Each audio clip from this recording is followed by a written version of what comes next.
Hello and welcome to the SBA All-Stars Tournament, the first of its kind. Much different to the SBA Academy showcases we're all used to seeing. All teams are coming together to fight against each other from all different seasons to see who is the best of the best from Season 0 to Season 5. I'm Parameow, Parasite even, and I'm one of your commentators, and I am commentating with Rose. How are you today? I'm doing really well. I am so excited. I've played against some of these teams before. I've become scrim partners with a couple of teams and people from various teams in this tournament over the last couple of years. So I'm really excited to see how they match up against one another. And our first match for today, opening out the first ever Stronghold Academy All-Stars, is Altruist versus Holy Sponge. And Altruist, if you haven't been clued into the SBA for a while, they're actually from Season 1. I too was from Season 1. They ruined our run and got us kicked out of the bracket. I know Altruist very well, especially considering Gibbons was one of my old teammates on Petering Piracy. And I've done a few pickups with Shaq as well, so I know this team fairly well. They've been doing really well. Very good players. Yeah, they are amazing players. They had a pretty decent Fluty run recently, and they've been making waves in the comp scene ever since their beginning last year. They have. They've won Low Ink Gamma twice now. They've, like you mentioned, they did really well in Fluty just over a week ago. They finished second in Division B, so looking really well from them going forward. Holy Sponge, very fun name. It just makes me want to be like, Holy Sponge. Is a much more recent. Yeah, I commentated for Holy Sponge during the SBA showcase. They are a very fun team, and they were managed by one of my old teammates and a really good friend of mine, actually. They are a really fun team to look out for with really interesting comps, and I'm really excited to see what they bring to this set.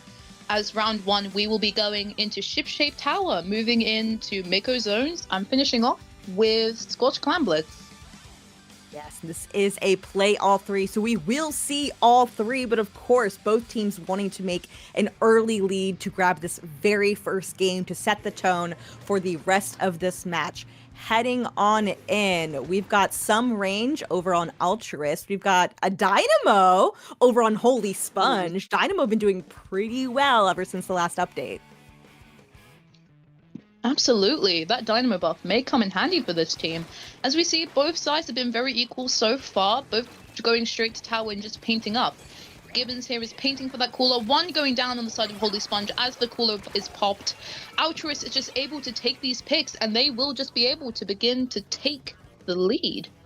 And just that was take a bit. That flashback. Yeah, there was a bit of a delayed wipe there, which works very well with Altruist. That's going to slow down Holy Sponge quite a bit. You can already tell they're taking control of this platform area, making sure that Holy Sponge can't get in without expending too many resources. And in fact, they have not been able to do so, even though it is, I was about to say it was 3v3. That's 2 down on Holy Sponge. We're already going towards the final checkpoint for this tower path in Altruist's favor, and there's nobody contesting that. That's going to be a quick crack there. And at this point, stopping the tower feels so difficult that it's counting down only a couple more seconds to stand on there. And was that a ship-shaped tower game if you've ever seen it? That was Altruist absolutely dominated that game. And there is nothing to expect from a really good team making waves so far. But were you able to see that decav being able to get behind them? It was very interesting why they tried to go for the flank, but it was unfortunate that they were picked off by the bucket. And just generally, they were able to just play around that space really well and keep Holy Sponge locked out. It was absolutely incredible. Retake on that map is so annoying. It is so difficult when you're on the back foot, and Altruist made sure that they had full control of that. So that's a very quick win for them. They've got to feel energized going into game 2 so soon. But Mako Zones could could prove a little bit differently. I wouldn't say that it's necessarily always a stally map mode. Zones is often played to a knockout. And Absolutely, yeah. it's hard to say whether or not it's going to, be stretched out, but I think perhaps, especially with Dynamo, if Holy Sponge is going to stay on that, I think this is a really good Dynamo map. Absolutely, yeah. Especially with all ledges. I wouldn't be surprised if Holy Sponge stuck to that Dynamo. But compared to the Combat Altruist runs, I wouldn't be surprised if they tried to go for a more fast-paced one as well. Altruist just had a very fast way of forcing Holy Sponge away from the tower by just pushing in, taking areas, and just denying them a lot of control of the map.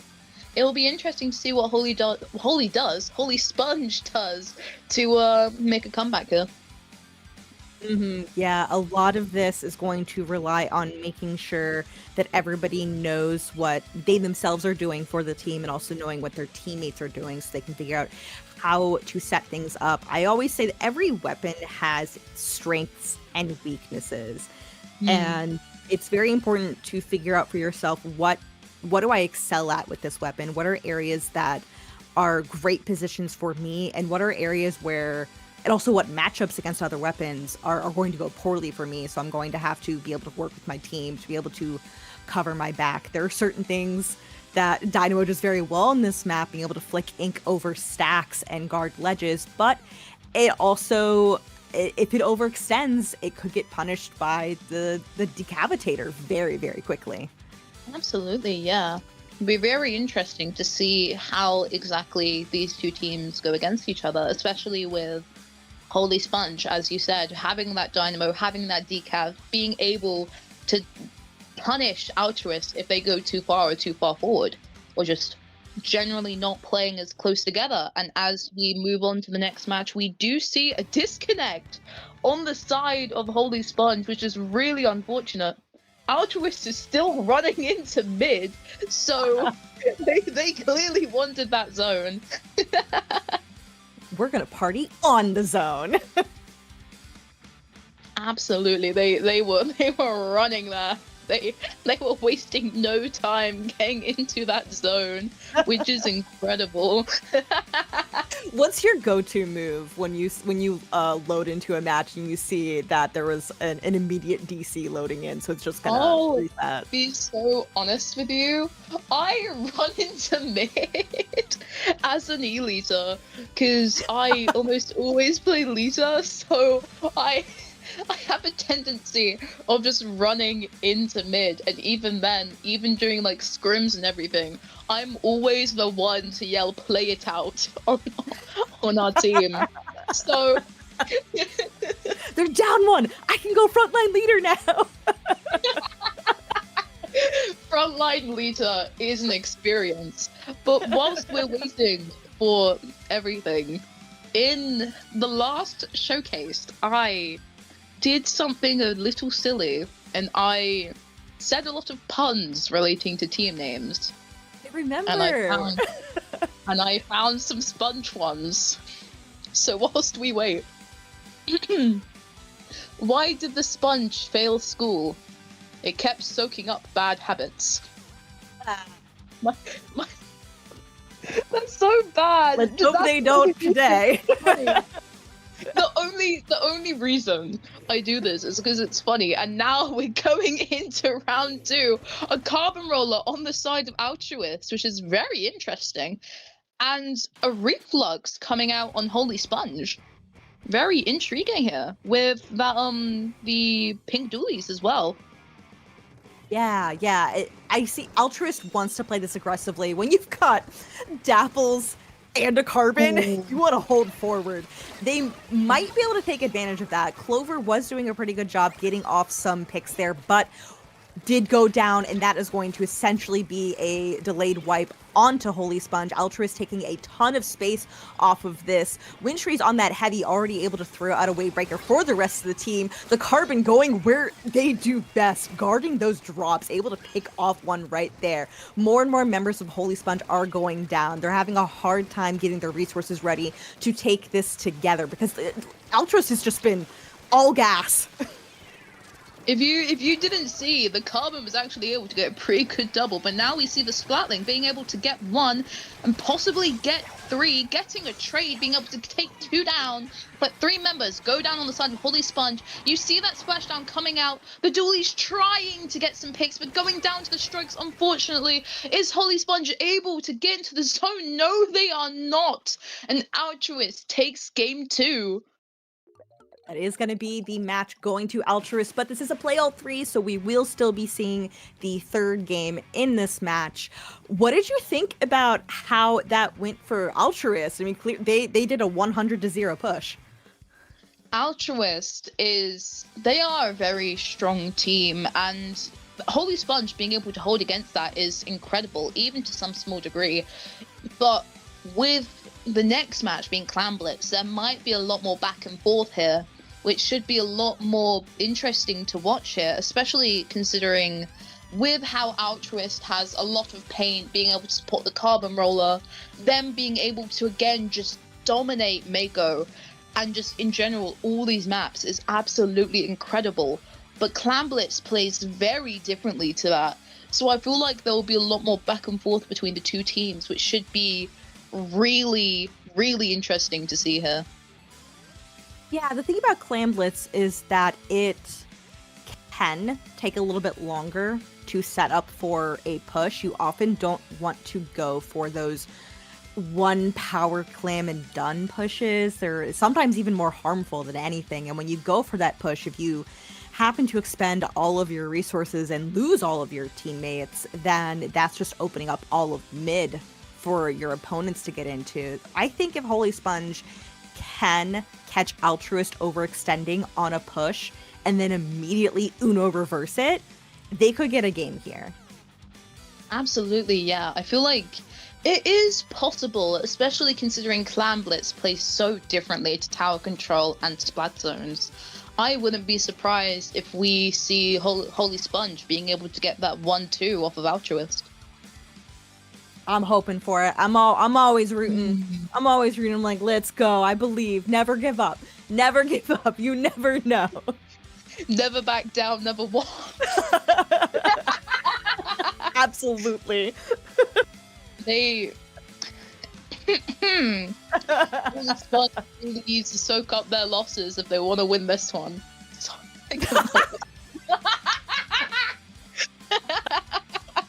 Oh my gosh! One of my teammates on Malibu Rising is a notified #1 pun maker, so I'm very used to this. And here we are going towards Clan Blitz, and we're seeing a lot of comp differences on the side of Altruist. And double bow? Double bow? Hello? That is a very interesting comp on the side of Holy Sponge. And then with Altruist, you see the S-Blast coming out. Yeah, they are very different bows, so I will give that. They definitely serve different roles here. Eel trying to poke in here, setting things up for the Dynamo. This can be a good place for Dynamo to... The Dynamo just works so well around cover, being able to flick a wave of ink from behind something. And that is the reflux down. Just people members going down on Holy Sponge. Oh, it's not looking good. Down to that bucket, but now we see Altruist making those balls, getting in, trying to secure some push, trying to get more clams in, and just generally working together to get those clams and pop them in the basket, holding that space around. But do they see the two standing on top of the basket? Gibbon's already thrown out that tacticooler for the rest of the team. Also has those beacons set up. Very helpful for getting in the rest of the team to throw in any other potential clams. You see, every time they throw in a clam that is going to give them a little bit more time on the timer for the basket, they're already down to 17 points remaining. Every clam being 3 points there. They only need to throw in a few more. They do have enough claims for it. They just need to throw in 2 more, 1 more, and they get it. That's a clean 3-0 for Altruist heading on in. Is so unfortunate for Holy Sponge, but Altruist played to what people expected, being able to take the set by storm despite Holy Sponge's efforts. Absolutely incredible to see how these teams play out.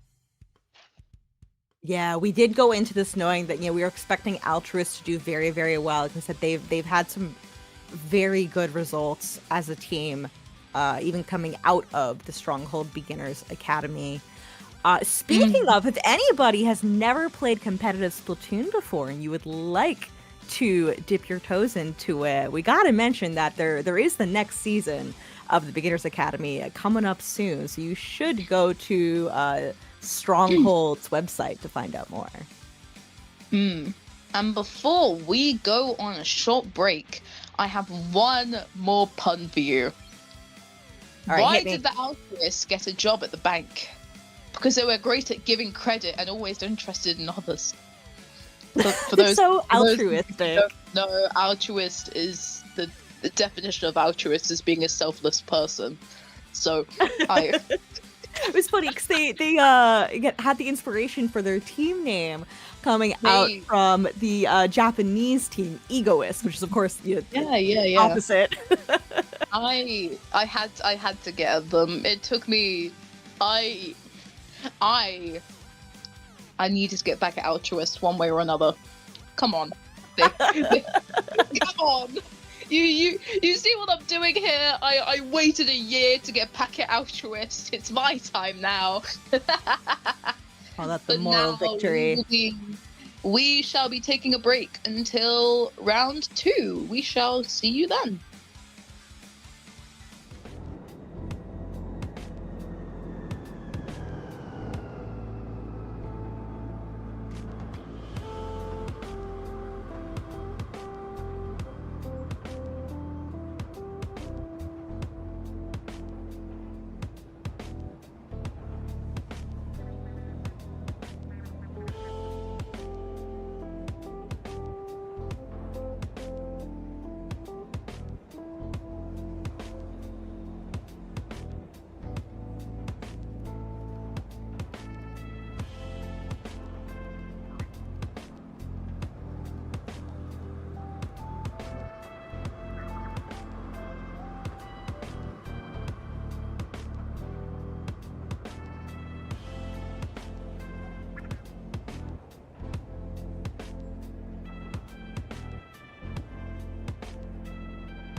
Welcome back, everybody. This is the Stronghold Academy All-Stars. My name is Rose of Battle, and I'm joined by Pear Meow.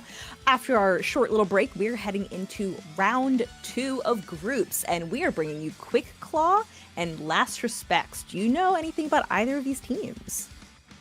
I've heard of Quick Claw. I am aware of them. I don't know much about Last Respects, though.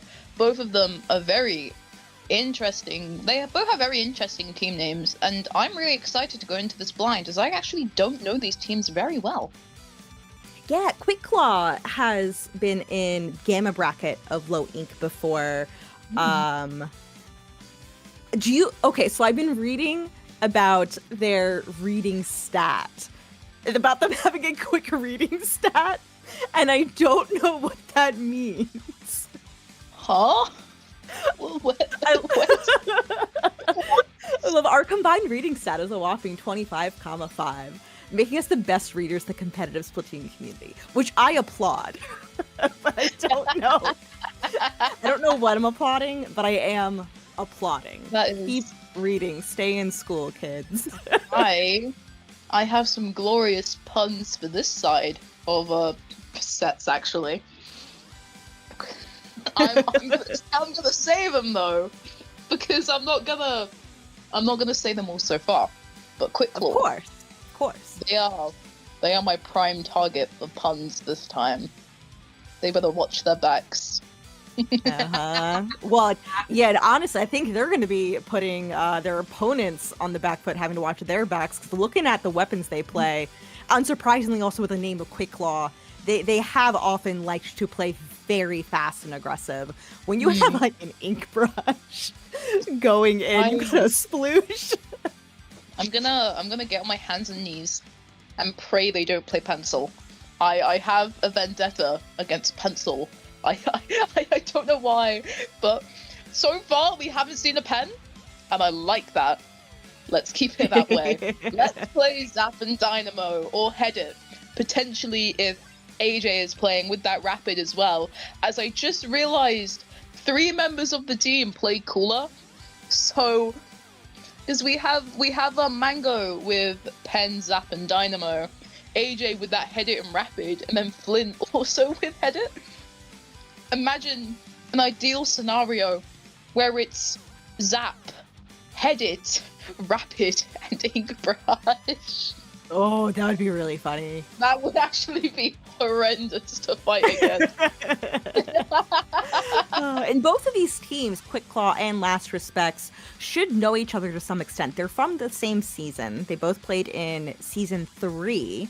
Last Respects, both of these are like Pokemon names. I mean, like Quick Claw and Last Respects, because Last Respects is a Pokemon move.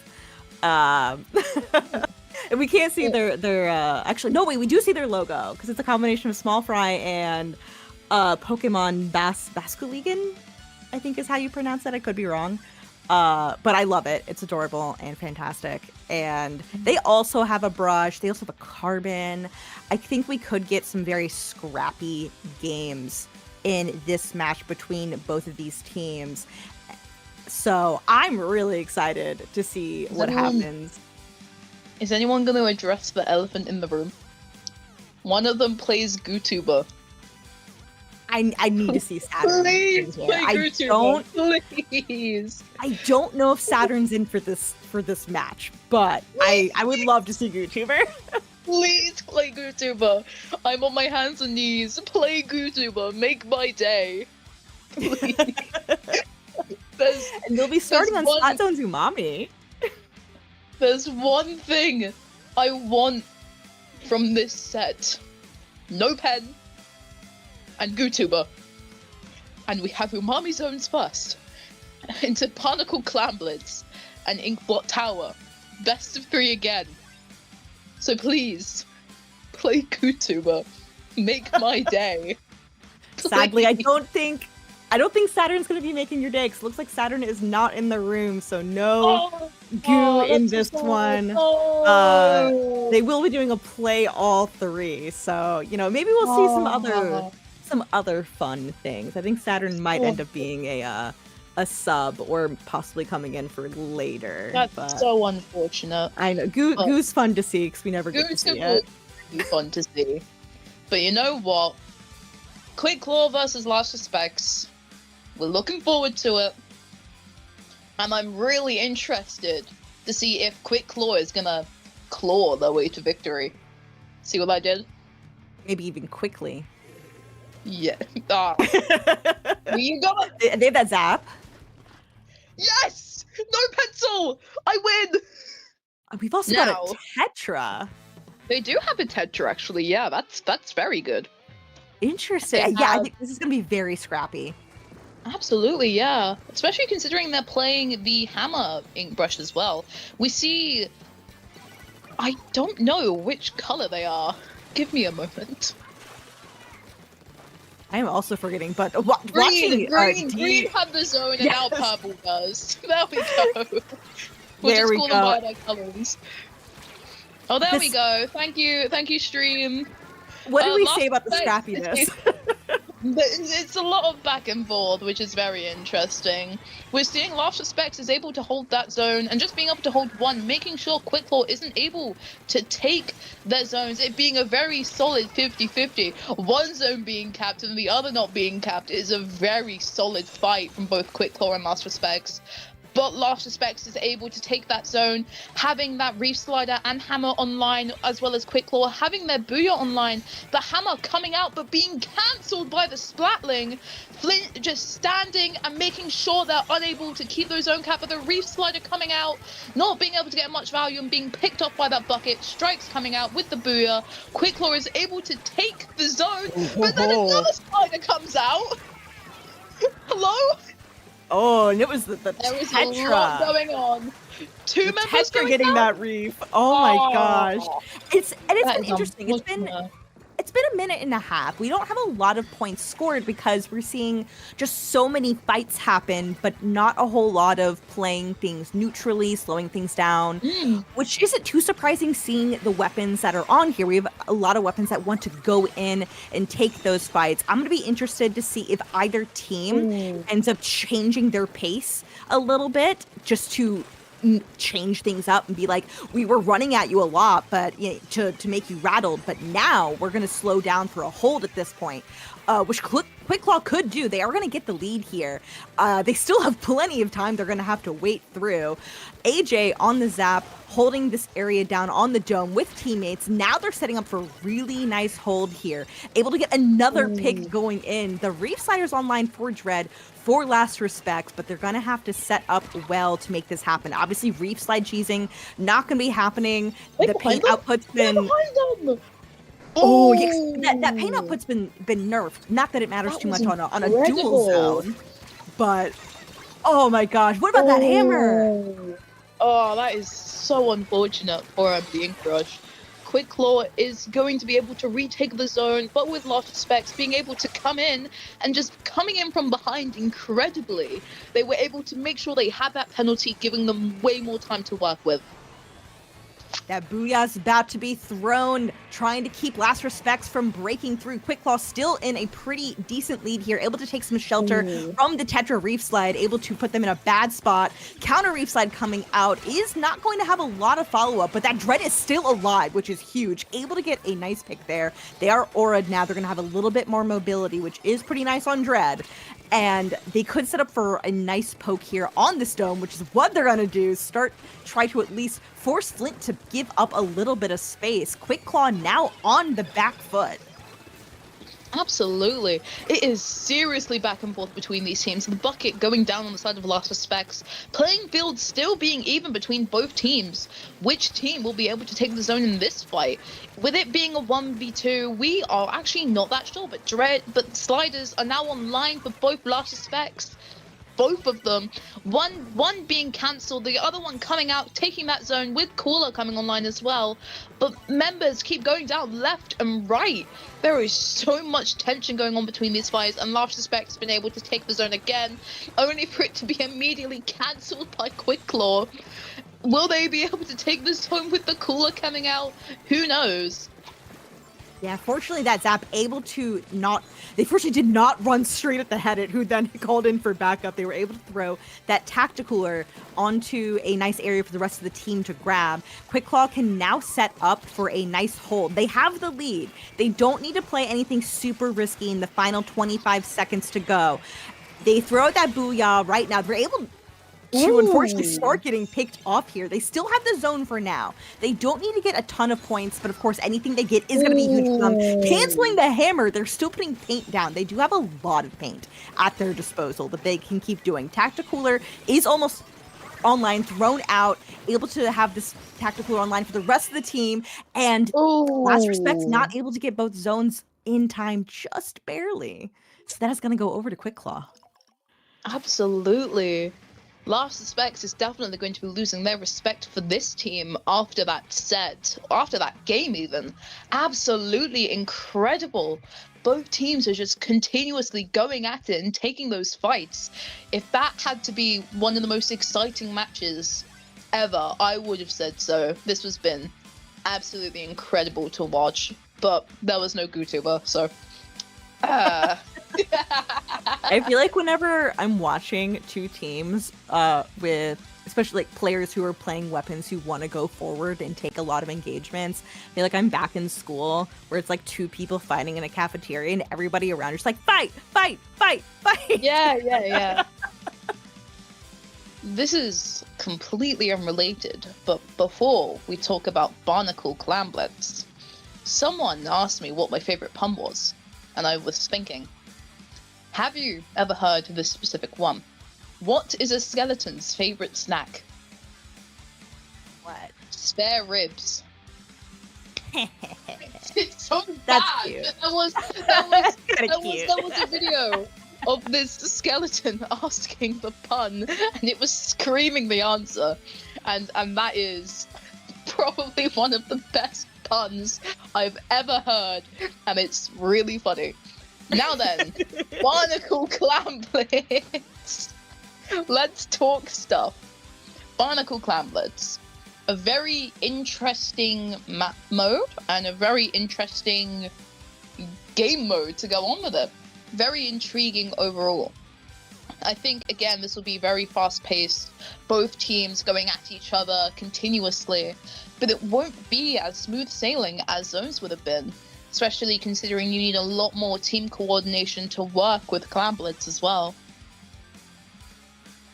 Yes, and I think both teams have a potential risk scenario where if they go in and fight too hard on a push, they could set themselves up to have a really rough time trying to retake.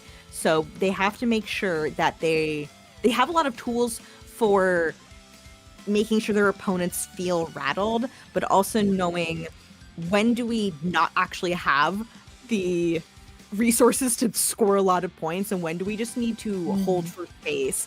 Make them be afraid to step into our space, but let's not just go in and rush to our own deaths. Absolutely. We see a similar comp on the side of Quicklaw, and alongside that, we see an Inkbrush coming out on both sides now. Both of them playing the Nouveau version, meaning they both have Hammer, but other than that, I don't think there's many changes to that comp. Yeah, that is otherwise pretty much the same. We are going to have an early fight over on this right area, fly poking with that brush for Last Respects. The Tetra gonna go down. Zap's also down. He's going down one by one. That's another brush down. And Fly on the brush for Last Respects is staying alive for now. They're just poking. We're in a neutral state at this point. We've had a lot of people go down. Nobody able to move in forward, but that was a really, really nice pick from Zenith, who is, of course, marked on the map from holding the power plant and doing a good job staying alive. Able to throw a Booyah in for that hammer to come in and start taking space. A really excellent setup. Nice little jump on the Tetra. But did you see that hammer being able to take down the Stamper as well, just in straight? Very, very interesting to see Pitbull immediately coming in, taking space, having a ball, getting another one, not quite being able to go into the basket, and unfortunately missing. But with the continuous picks on Last Respects, they are able to get the ball in, and now only Fly is sat on the ramp, trying to fight that other brush, but just being stuck top right, having the only option they have is to just drop down or back away, being sat in a corner as the rest of their team comes in. The Zap getting a trade, just about the Stamper taking street, and more members of Lost Respects and Quickball coming down, and they immediately taking down to 12 points. Only 4 clams left to score to get it. They do have him in hand, but not able to get it. Wait, AJ's running in, but AJ not able to get a claim in time. That means this game is still on, but Quickclaw got an amazing and a sustained push, which is what you really want to see, because not only is that a ton of points, that also ate up 2 minutes. And that's pretty significant. One thing I really love watching ink brushes on both sides of the game is how much mobility they have. We saw Arnie for Quickclaw able to just like dart around and whatnot, able to throw in that second power slam, that earlier push. It's just like, I'm staying alive, can't hit me, can't touch me. Absolutely. And we see Blight coming in, being able to stay alive behind them, going to the Zap in the corner. And the Zap just staying alive, just painting around, trying to just go for more hits and getting full. But you see so many members. What was that? Did you see that? That was a mystery.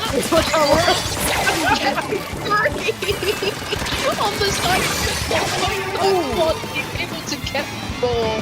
A very delayed quad, but being able to paint up for Quickclaw as well.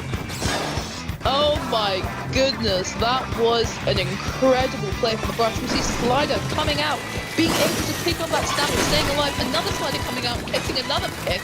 And Last Respects is being able to finally take space in mid. Will this push be able to set them up to actually being able to get points in the basket? Claims they are going to lose one member due to that hammer thrown. Army is following up, trying to get their enemy brush out of here. Quickclaw actually did a good job getting this back in. Zenith able to get a nice slice here to secure that kill. I thought that was too risky. They managed to survive. They're making way. They want to be able to end this right now. They have a lot of penalty points to get through, but if they're able to put the claims in, they will get through those before too long at all. They have a few more to score, and then again, after that, they have 4 more claims to score to knock this out. The Staber has a ton of claims, but he's not able to get in. It looks like this is still on for Last Respect, who have not been able to score any points yet. Before they can actually get clams in the basket, they're going to have to try to work together to take back mid, because that looks like the main hurdle at this point. See the brush coming in, going down to the Dread, who has their Slider on the line. Will they be able to get the trick? And yes, they will. Staying up, only to unfortunately die to the Splat Lane, who was on very low health. And Quickclaw is just able to retake mid. It's a very back and forth between both teams. That the head being able to get Aura, getting one, and just being able to move in, dying to the Dread unfortunately, but once again it's a back and forth between both teams, and the ball goes into the basket with just as many clams being there, being able to stay there, and they only need one, and they get the knockout, and the game goes to Quickclaw, who now has a steady 2-0 on Last Respects. At first, I was a little worried about popping the basket there, because I was like, oh, you don't necessarily need to. And then I saw how many clams they had otherwise, and I said, oh, yeah, no, they have enough to finish this. They have enough. There were a lot of clams just sat by the ramp. It was absolutely incredible how they were able to play it out. This is a very high tension set, and it is very excitable to watch on our side, and just being able to commentate this has been absolutely incredible. And I do want to point out that when we were on the Inkbrush POV and a hammer was thrown, it was right in their vicinity, like right there. It probably should have killed them and got that double, but it was only able to get one, and it was really hilarious to watch. But that is the unfortunate reality of the hammer hitbox as well. Hammer hitbox throw is so explosive. And also just Inkbrush has been able to survive for a long time if they're able to figure out where am I being shot at from, how can I maneuver within my own surroundings so that I might be taking damage, but not enough damage.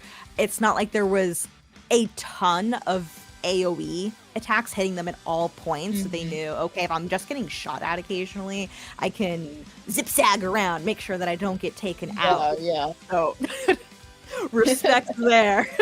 They're so fun to watch. And whenever I have to fight an ink brush, I'm just like, stop moving. Ink brushes are very interesting to fight. That's all I can say. They cannot be stopped. They're like little pesky mice just darting in around corners. They're poking in and then they're rushing back to cover, which is fantastic. But Tower Control Ink Blot will be our final game here. Last Respects wanting to get a game on the board. I do want to remind people, even in groups, even if you've lost the set, getting in a game win can be very helpful for deciding where you make it out within your own group. That can be a tiebreaker. So even when you've lost the set, you gotta still play like you win that last game. You gotta, as the younger generation would say, you gotta lock in. Just lock in. You need to lock in and play well. Fortunately, lock-in is very good lock-in in general is a really good term, because it's not like 6-7 or any of those new ones. I don't like those ones. Lock-in is nice. When I was at dinner at Riptide last year with a huge group of people, we had like, I think 4 teams together just going in at a restaurant, and the poor server was trying to get our order, but everybody was talking, and then one of my teammates just announces, "Lock in, everybody!" and everybody went silent. That is so funny, actually. That is actually hilarious. Oh my goodness. Splatoon What do you think? Helpful IRL. What do you think is gonna happen for Inkblot Tower going back on track? Do you think there are gonna be any changes in weapons again? I do believe there was a swap in roster for Last Respects. I still don't think it was Saturn. I don't think Saturn came in with the Gucci. Don't let me have my believe it is not Saturn. Let me have my copium. Let me hope, please. I am praying to the gods of rosters. Please say YouTuber. Make my day. Confirmation: Saturn is not in the room. No GooTuber. No. But I believe we will have some sort of comp change for Last Respects. I'm not sure exactly what it'll be. We're going to find out in just a second here. The voices are not on my side today. They're not for this match. We'll have to see. Heading in here, Quick Claw looks like they're working with what's worked out so far. We've got a Booyah and Ink Strikes coming out from Last Respects on the Splattershot Pro Forge and also the Neo Splash. So that's going to be helpful for Objective. I think it's going to be very, very important. Not only specials for Objective is being able to take space together, and Quick Claw's doing that. Last Respect still on the back foot here. D7L staying alive on the Ink Brush so far, but that is going to be the end of that first push for them in particular. Quick Claw already moving past that first checkpoint. They did lose their brush, but there are several members going down on Last Respects, and AJ is setting up for a very crucial spot to hold. Absolutely, but we do see the Splatling go down on the side of Quick Claw. Alongside that, 3 members going down on the side of Quick Claw. Last Respects is now open to begin their push. We will begin to see them just being able to take mid with 2 members of Quick Claw already coming back and just playing around that space and being able to get that trade between the Ink Brush and Stamper. But now 4 members go down on the sides of Last Respect, and Quick Claw is able to retake that tower and begin their push yet again. They are setting up to attack that plat from different positions, which I really, really like. That brush is going to get taken out pretty early, but it is setting up for some members of Last Respects to start taking advantage of, like, being in bad positions, trying to follow out some of the other members of Quick Claw. The brush coming in able to get a pick, but is going to get traded out there by another member of Quick Claw, still staying alive. Last Respects doing everything they can to try to get out, take advantage of this situation. Brush keeps sneaking in. And even if they go down there, I still think that's a good move for Quick Claw because Last Respects has not been able to take a ton of space yet. They still have not taken their plat back. Absolutely. We just see Quick Claw dominating the space and maintaining. Oh, What? oh, that was incredible from the side of Quick Claw. The Stamper had been able to cancel that hammer up close, but Last Respects does have a hold on that tower. The brush coming in, getting that pick, and just moving back into their plat. Will they be able to get more value? We shall see. Noob is going to start using the whale here. Going to start chipping out some people. That is going to take out the splash. There are going to be no strikes coming out ready for that. And that is a wipe onto Last Respects. Quick Claw doing a fantastic job holding all of this space. We're halfway through the match and we don't have any points on the board for Last Respects. Quick Claw at this point, of course, wanting to hold forward, play forward like they can, especially when they're winning several fights. And even if they go down in some trades, they have been very beneficial for them so far. This brush taking very aggressive positions is going to get taken out though. But we see what the score is now. They're threatening to finish that until taken out there. This is time for Last Respects to take a ton of space. Last Respects finally has that opening to be able to just push in once again, that wipeout being very crucial. The strikes coming out, unfortunately, having a miss, only being able to get 2 out. And generally, Quick Claw just playing around that plat. The brush and Stamper coming in bottom right to try and take space. We're going to be seeing a brush 1v1, which is no longer on screen, unfortunately, I believe. Do we see the jump? Do we see the jump? We see the jump, but we whiff. We miss. Don't worry. We follow it up. We get pull up the Booyah to stay alive. We're throwing it. We even get it from there. We get a well-deserved aura off of that. But the splash is still sat behind them, behind tower, being able to just shark and keeping that space with the strikes online, popping them on the tower and just keeping that space behind them, being able to get one with those strikes. But 2 members do go down on the side of Last Respects. 3 now, the only member being that splash once again. Will they be able to take that space? But we do see the Splatman go down behind them. 2 members going down behind them. Will they be able to do more value with that splash? Getting 3 more jumps coming, getting up to get 4, going against the Booyah. That splash is dominating mid. Holy hell. Henry did a great job knowing, hey, this team runs forward, and when they go down, they jump back in immediately. And I'm fighting somebody. I saw that 1 jump came here. I camped it. You know what? There's probably going to be another jump coming here. We do see that brush getting a trade with the Splatling. I cannot get over that incredible play. 1 going down on the side of Quick Claw due to this hammer, but they are running out of time. Last Respects needs to begin their push now if they want to win this game. It is all for one as they go into overtime.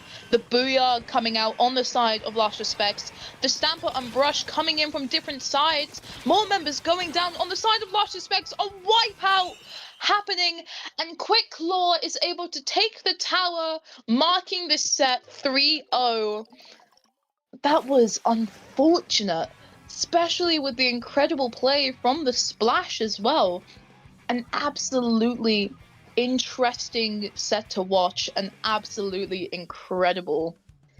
Just holy hell. And we have to shout out Henry for that play, having a very good sense of sometimes going in on a splash, especially when you're playing a splash that wants to play for special, a lot of the time knowing that your team can play off of those triple ink strikes very, very well. Taking those fights sometimes can feel very, very risky, but did a good job securing a pick, seeing a jump come in, knowing, okay, I can take this jump out, and then correctly knowing, okay, there's going to be another jump coming. That was incredible. Absolutely incredible. That was high tension all around and just an incredible set to watch. I'm honestly breathless with how much I've been shouting because of the tension. I need to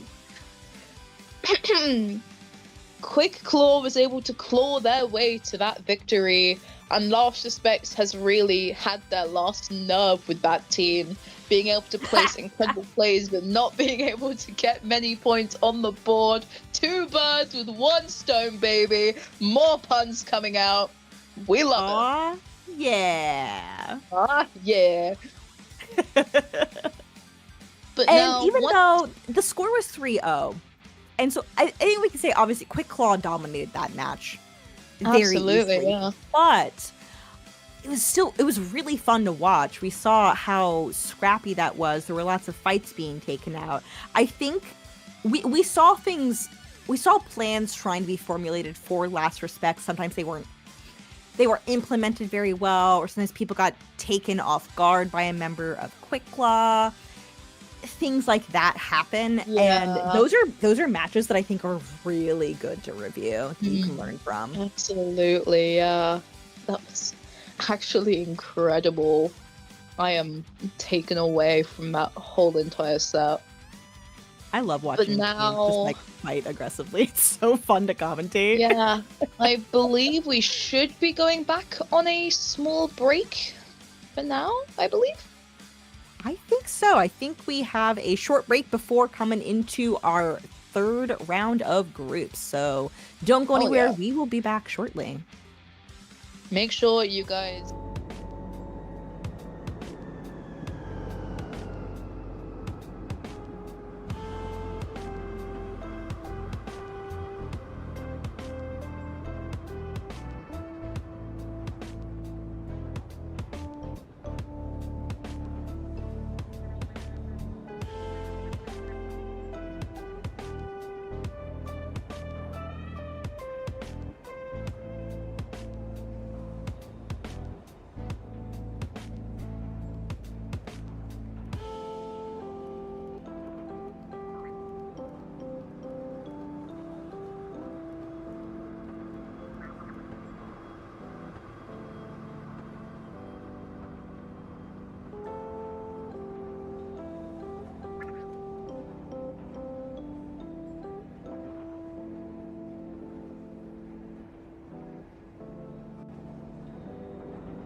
Hello and welcome back.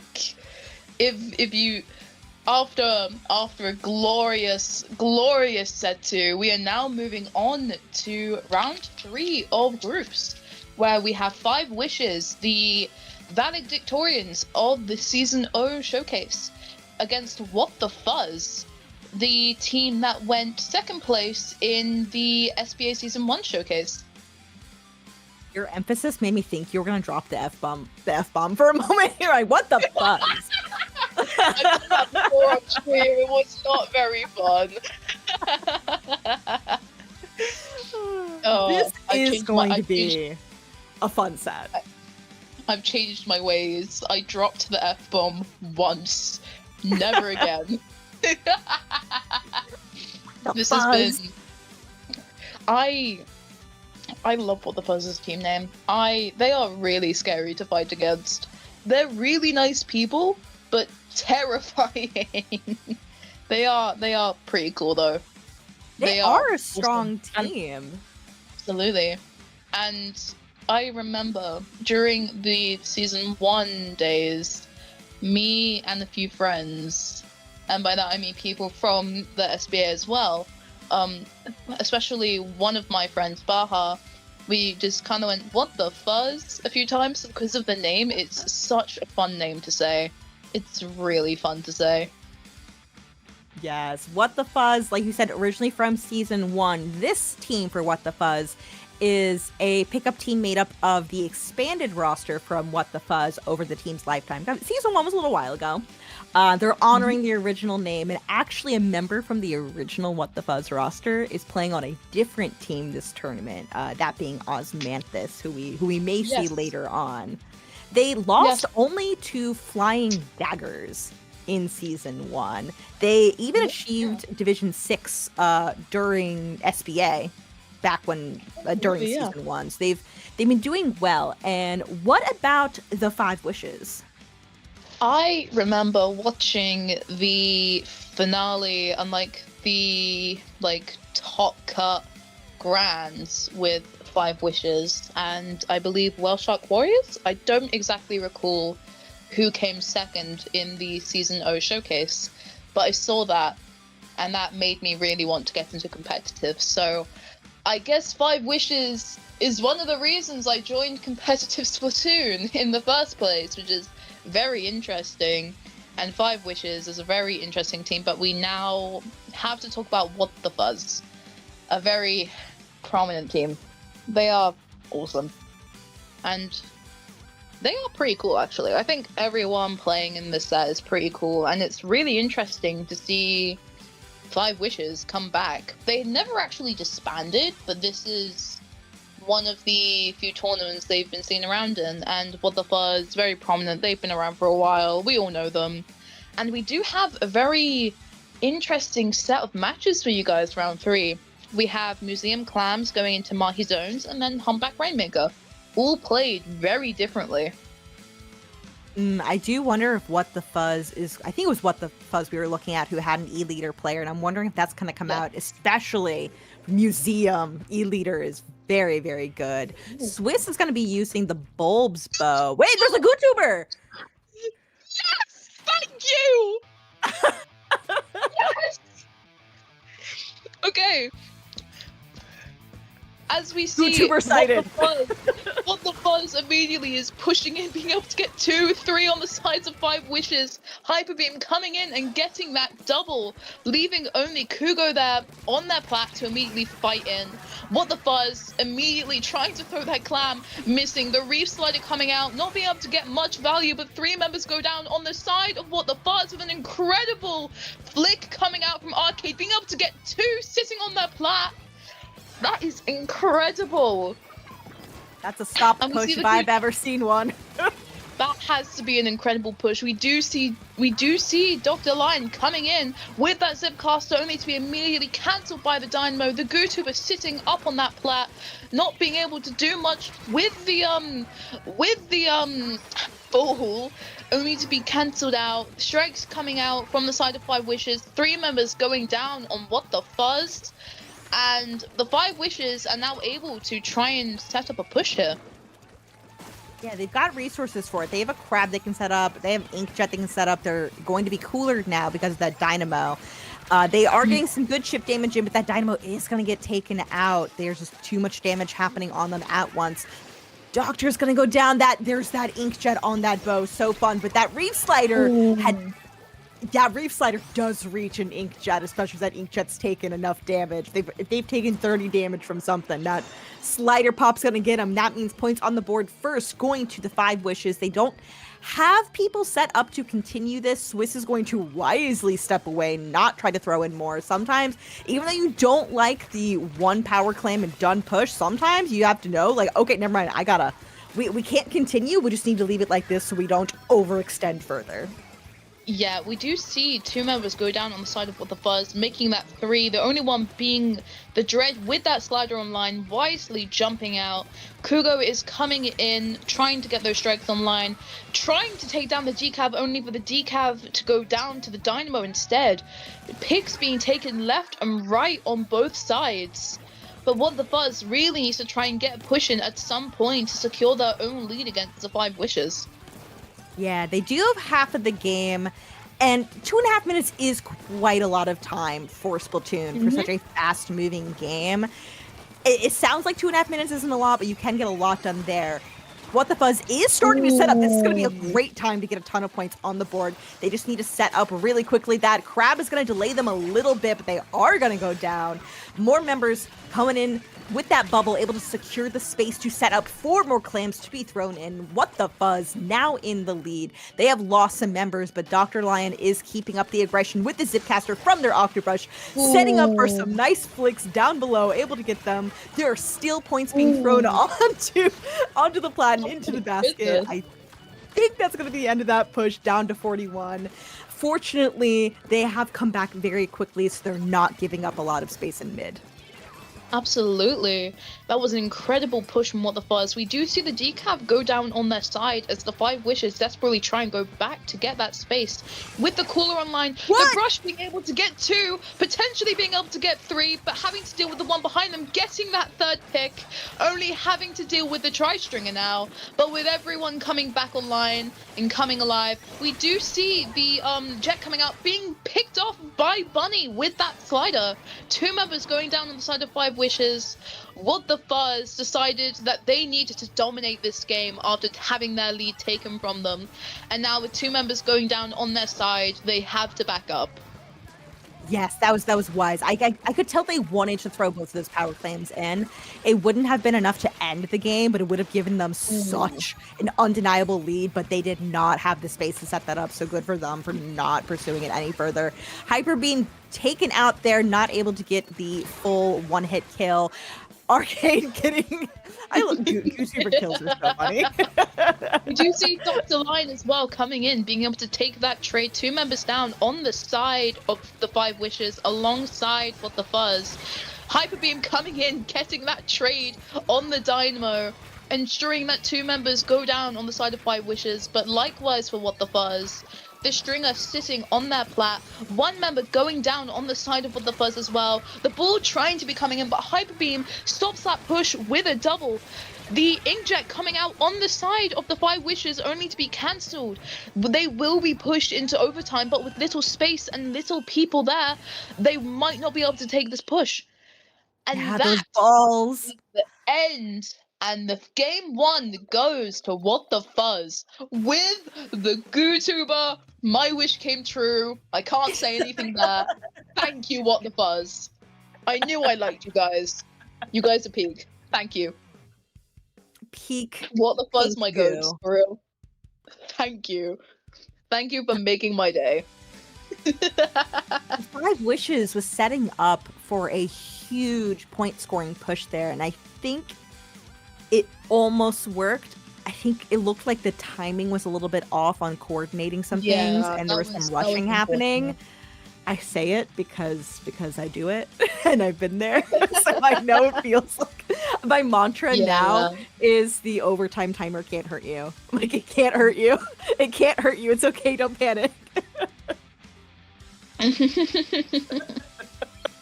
Actually, incredible. That was an incredible set to watch. That was really close, actually. There was a lot of back and forth between the 2 teams, which is always nice to see with tournaments such as the SBA. But we now move into marquee zones. I wonder if they're going to have any swaps on roster here. Well, just in general. Still got that YouTuber in hand. We do have a lot of the same things, and Mahi Zones lends itself to a lot of fighting in mid. There's not a whole lot of space to begin with before the timer gets down low enough on the objective timer to lower the stage for the water to make sure that we have more room to work with. And right now, Hyper Beam going to be taken out, stuck in a sea of pink ink, an aggressive jump coming in for almost diving with the fishes, but managing to not go too far into the water, getting a good pick, holding up to put What the Fuzz on the back foot here. 5 Wishes having a very, very strong opening. That is absolutely incredible. We do see a death on the side of 5 Wishes. The slider not being able to do much, getting that pick though, but they do need to begin trying to take zone as quickly as they can. And they are able to do so, actually, but 3 members do go down on the side of What the Fuzz, and the 5 Wishes are back in control. And you want to get those penalty points onto your opponent when you can. Unfortunately, What the Fuzz did expend a lot of their lives on the line getting that, and the penalty timer goes down quick. They're almost through it right now. We're in the single digits before they start accumulating more points onto their board. Strikes are going to come out for the 5 wishes. They're holding things down. The Reef Slider not able to get a pick, not able to secure too much space either. In fact, the team is going to get wiped there from an overextension. The 5 wishes playing very, very differently in this game compared to the last. It seems like they really know how to play this map together. We do see the Zip coming out on the side of What the Fuzz. Alongside that, there was one member who was able to come in with that bubble, being able to take one down, but they have only a few points left. The slider coming out, neutralizing the zone, but there just wasn't enough time. And for once, from what we've streamed, we enter a 1-1 set. The 5 wishes against What the Fuzz, 1-1. Winner takes all on Humpback Rainmaker. Oh, and all of the synced emotes. I love to see it. Oh, that was incredible. But both games do play very differently when you look at it in prospect. Not Mahi. Museum Clams is a lot more slower based. You have to play with your team a lot more, and it's very stally compared to Mahi Zones, where it's a very closed off area when you think about it. It's one of the more closed off maps when you compare it to some more of them. So having the 5 wishes being able to dominate and lock What the Fuzz out is very incredible to see. And just generally very interesting to watch and observe. It is. I would say this is anybody's game moving forward. I really could not tell you with confidence who I think is going to win the tiebreaker for this round. Likewise. Both have very solid chances. If they play their cards right, either of these teams can come out on top and enter top bracket, I believe. You know, I always see the Dynamo, and I'm like, Dynamo on this map scares me, terrifies me. Even before it's buff. That thing, it scares me. Humpback Rainmaker is very aggressive, often lends its strengths to a lot of more off-meta weapon picks. Not that we've seen super adherence to more meta team compositions in the Academy All-Stars tournament so far. But I think it really can lend itself to a lot of AoE. Still, a lot of fundamentals still apply, making sure you're attacking from multiple angles, make sure that you're not overextending, make sure that you're, holding angles to make sure that nobody can get the super quick, easy check. And if everybody wipes out, that could be a GG.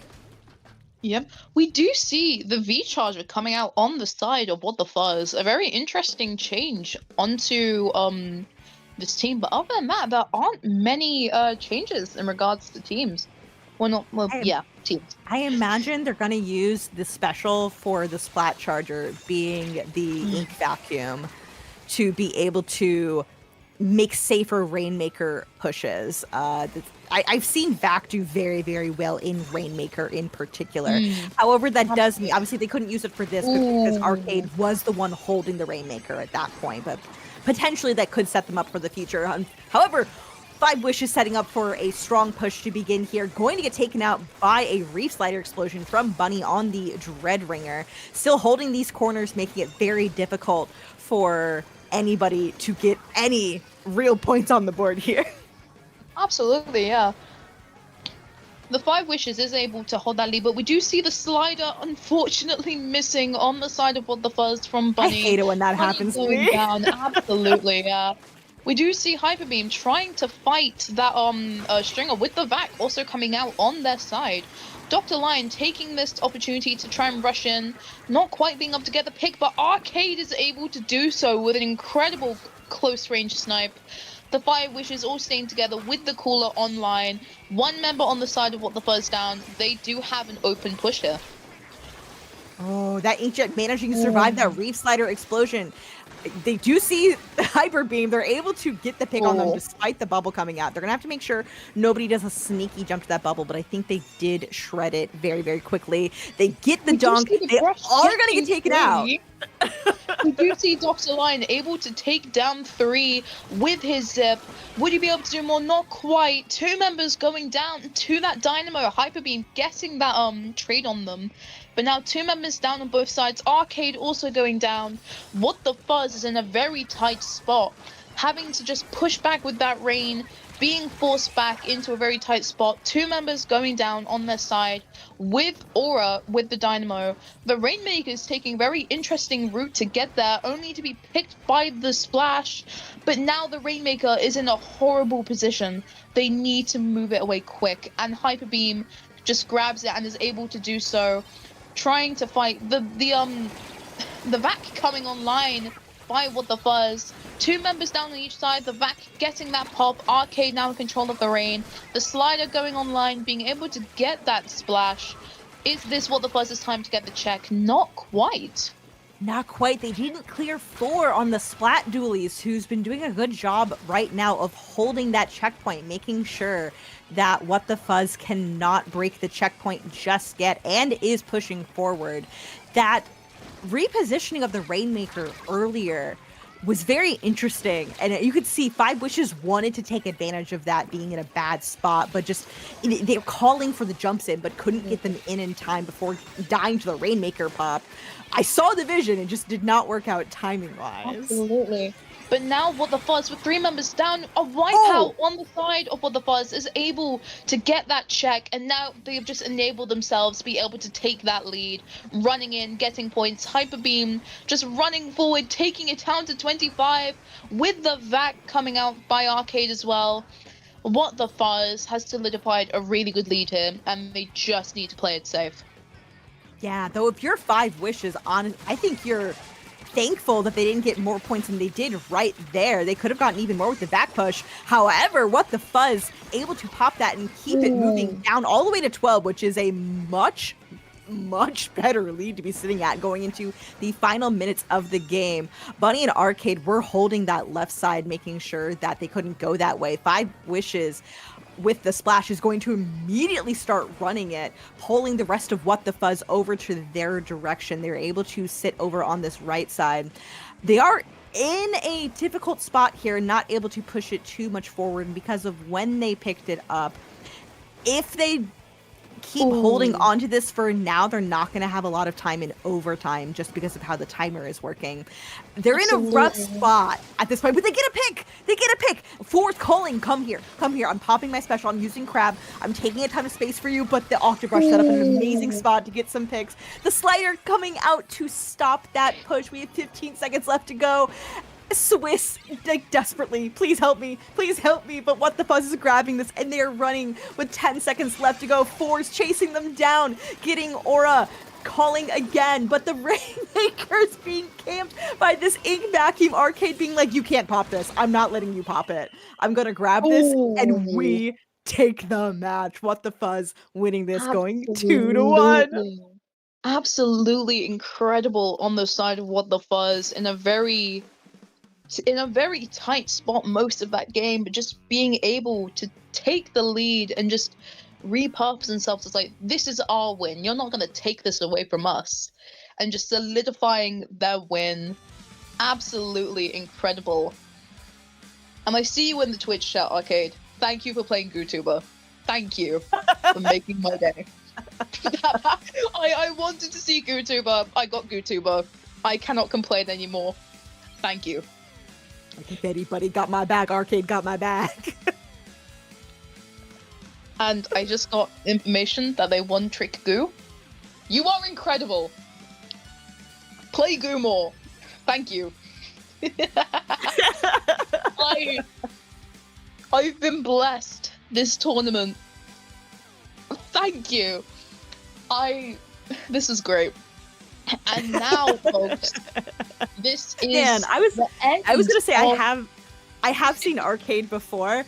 I have never seen you play GooTuber before. That was fantastic. I want to see that more often. I know it's so tough because a lot of teams are just not familiar with playing with a GooTuber. Typically, if you want a Mm. charger, you're like, and typically it's like, can you play pencil? And I guess if you're not playing pencil, could you play like a more traditional charger? So I think that's why we I don't see it very often. I played Lita before it became meta, and I'm gonna brag here. I love Lita. I love Lita. It's so fun. And GooTuber is also very fun. But now then, folks, it is now the end of the Swiss stage. And now we will be going into bracket after this small break. And I don't believe... Is it a commentator switchover? Can the It voices is. inform us, please? Yes, we are going to be leaving you, but there is still plenty more to come. We will have another set of commentators bringing you the bracket. Parasite, where can people find you? If anything you want to shout out? Before anything, you guys can find me at, I believe it's parameow.bluesky.social, where I post a lot of random things. Alongside a lot of competitive things, and follow my team on Blue Sky, Rest in the Milky Way. Follow them, they're awesome. Yeah, I know you guys. I'm plugging my team. And other than that, where can the people find you, Rose? I'm gonna plug my team. You can go follow Malibu Rising over on Blue Sky. You can tune into us playing in Ludi for this upcoming season, as well as you can find several of us, including myself, over at the Big Dapple, which is the New York City LAN happening this upcoming Saturday. So I will see you in a hopefully not quite as chilly Chinatown in New York City coming up soon. You can also find me over on my own Blue Sky. You can find me on Twitch and YouTube as Rose of Battle. And that is about all I have to shout out. Other than, of course, if anybody has been watching and has thought, oh, I really want to get into competitive watching this, you can go to splatoonstronghold.com/academy, learn more about the Stronghold Beginners Academy, maybe sign up for yourself, maybe make some new friends on a team. You get some coaching. It's a lot of fun. I really recommend if anybody is maybe on the fence, just give it a shot. Just try it. I was in the SVA, and from first-hand experience, do it. Just do it. It's really fun. It's a really good way to get into competitive. And before I get destroyed by the voices in our head for speaking after a long pause, make sure you guys get some water, make sure to relax, eat something before the brackets, as this will be an incredible time to see which teams are the best of the best in top bracket. And that is just about all from us. That will be it from us. Thank you all so much. Don't go anywhere. The bracket will be coming up shortly. Have a good rest of your day. We'll catch you next time. Bye-bye!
Hello, welcome back everybody. Your commentators have changed, or is it the voices in your head?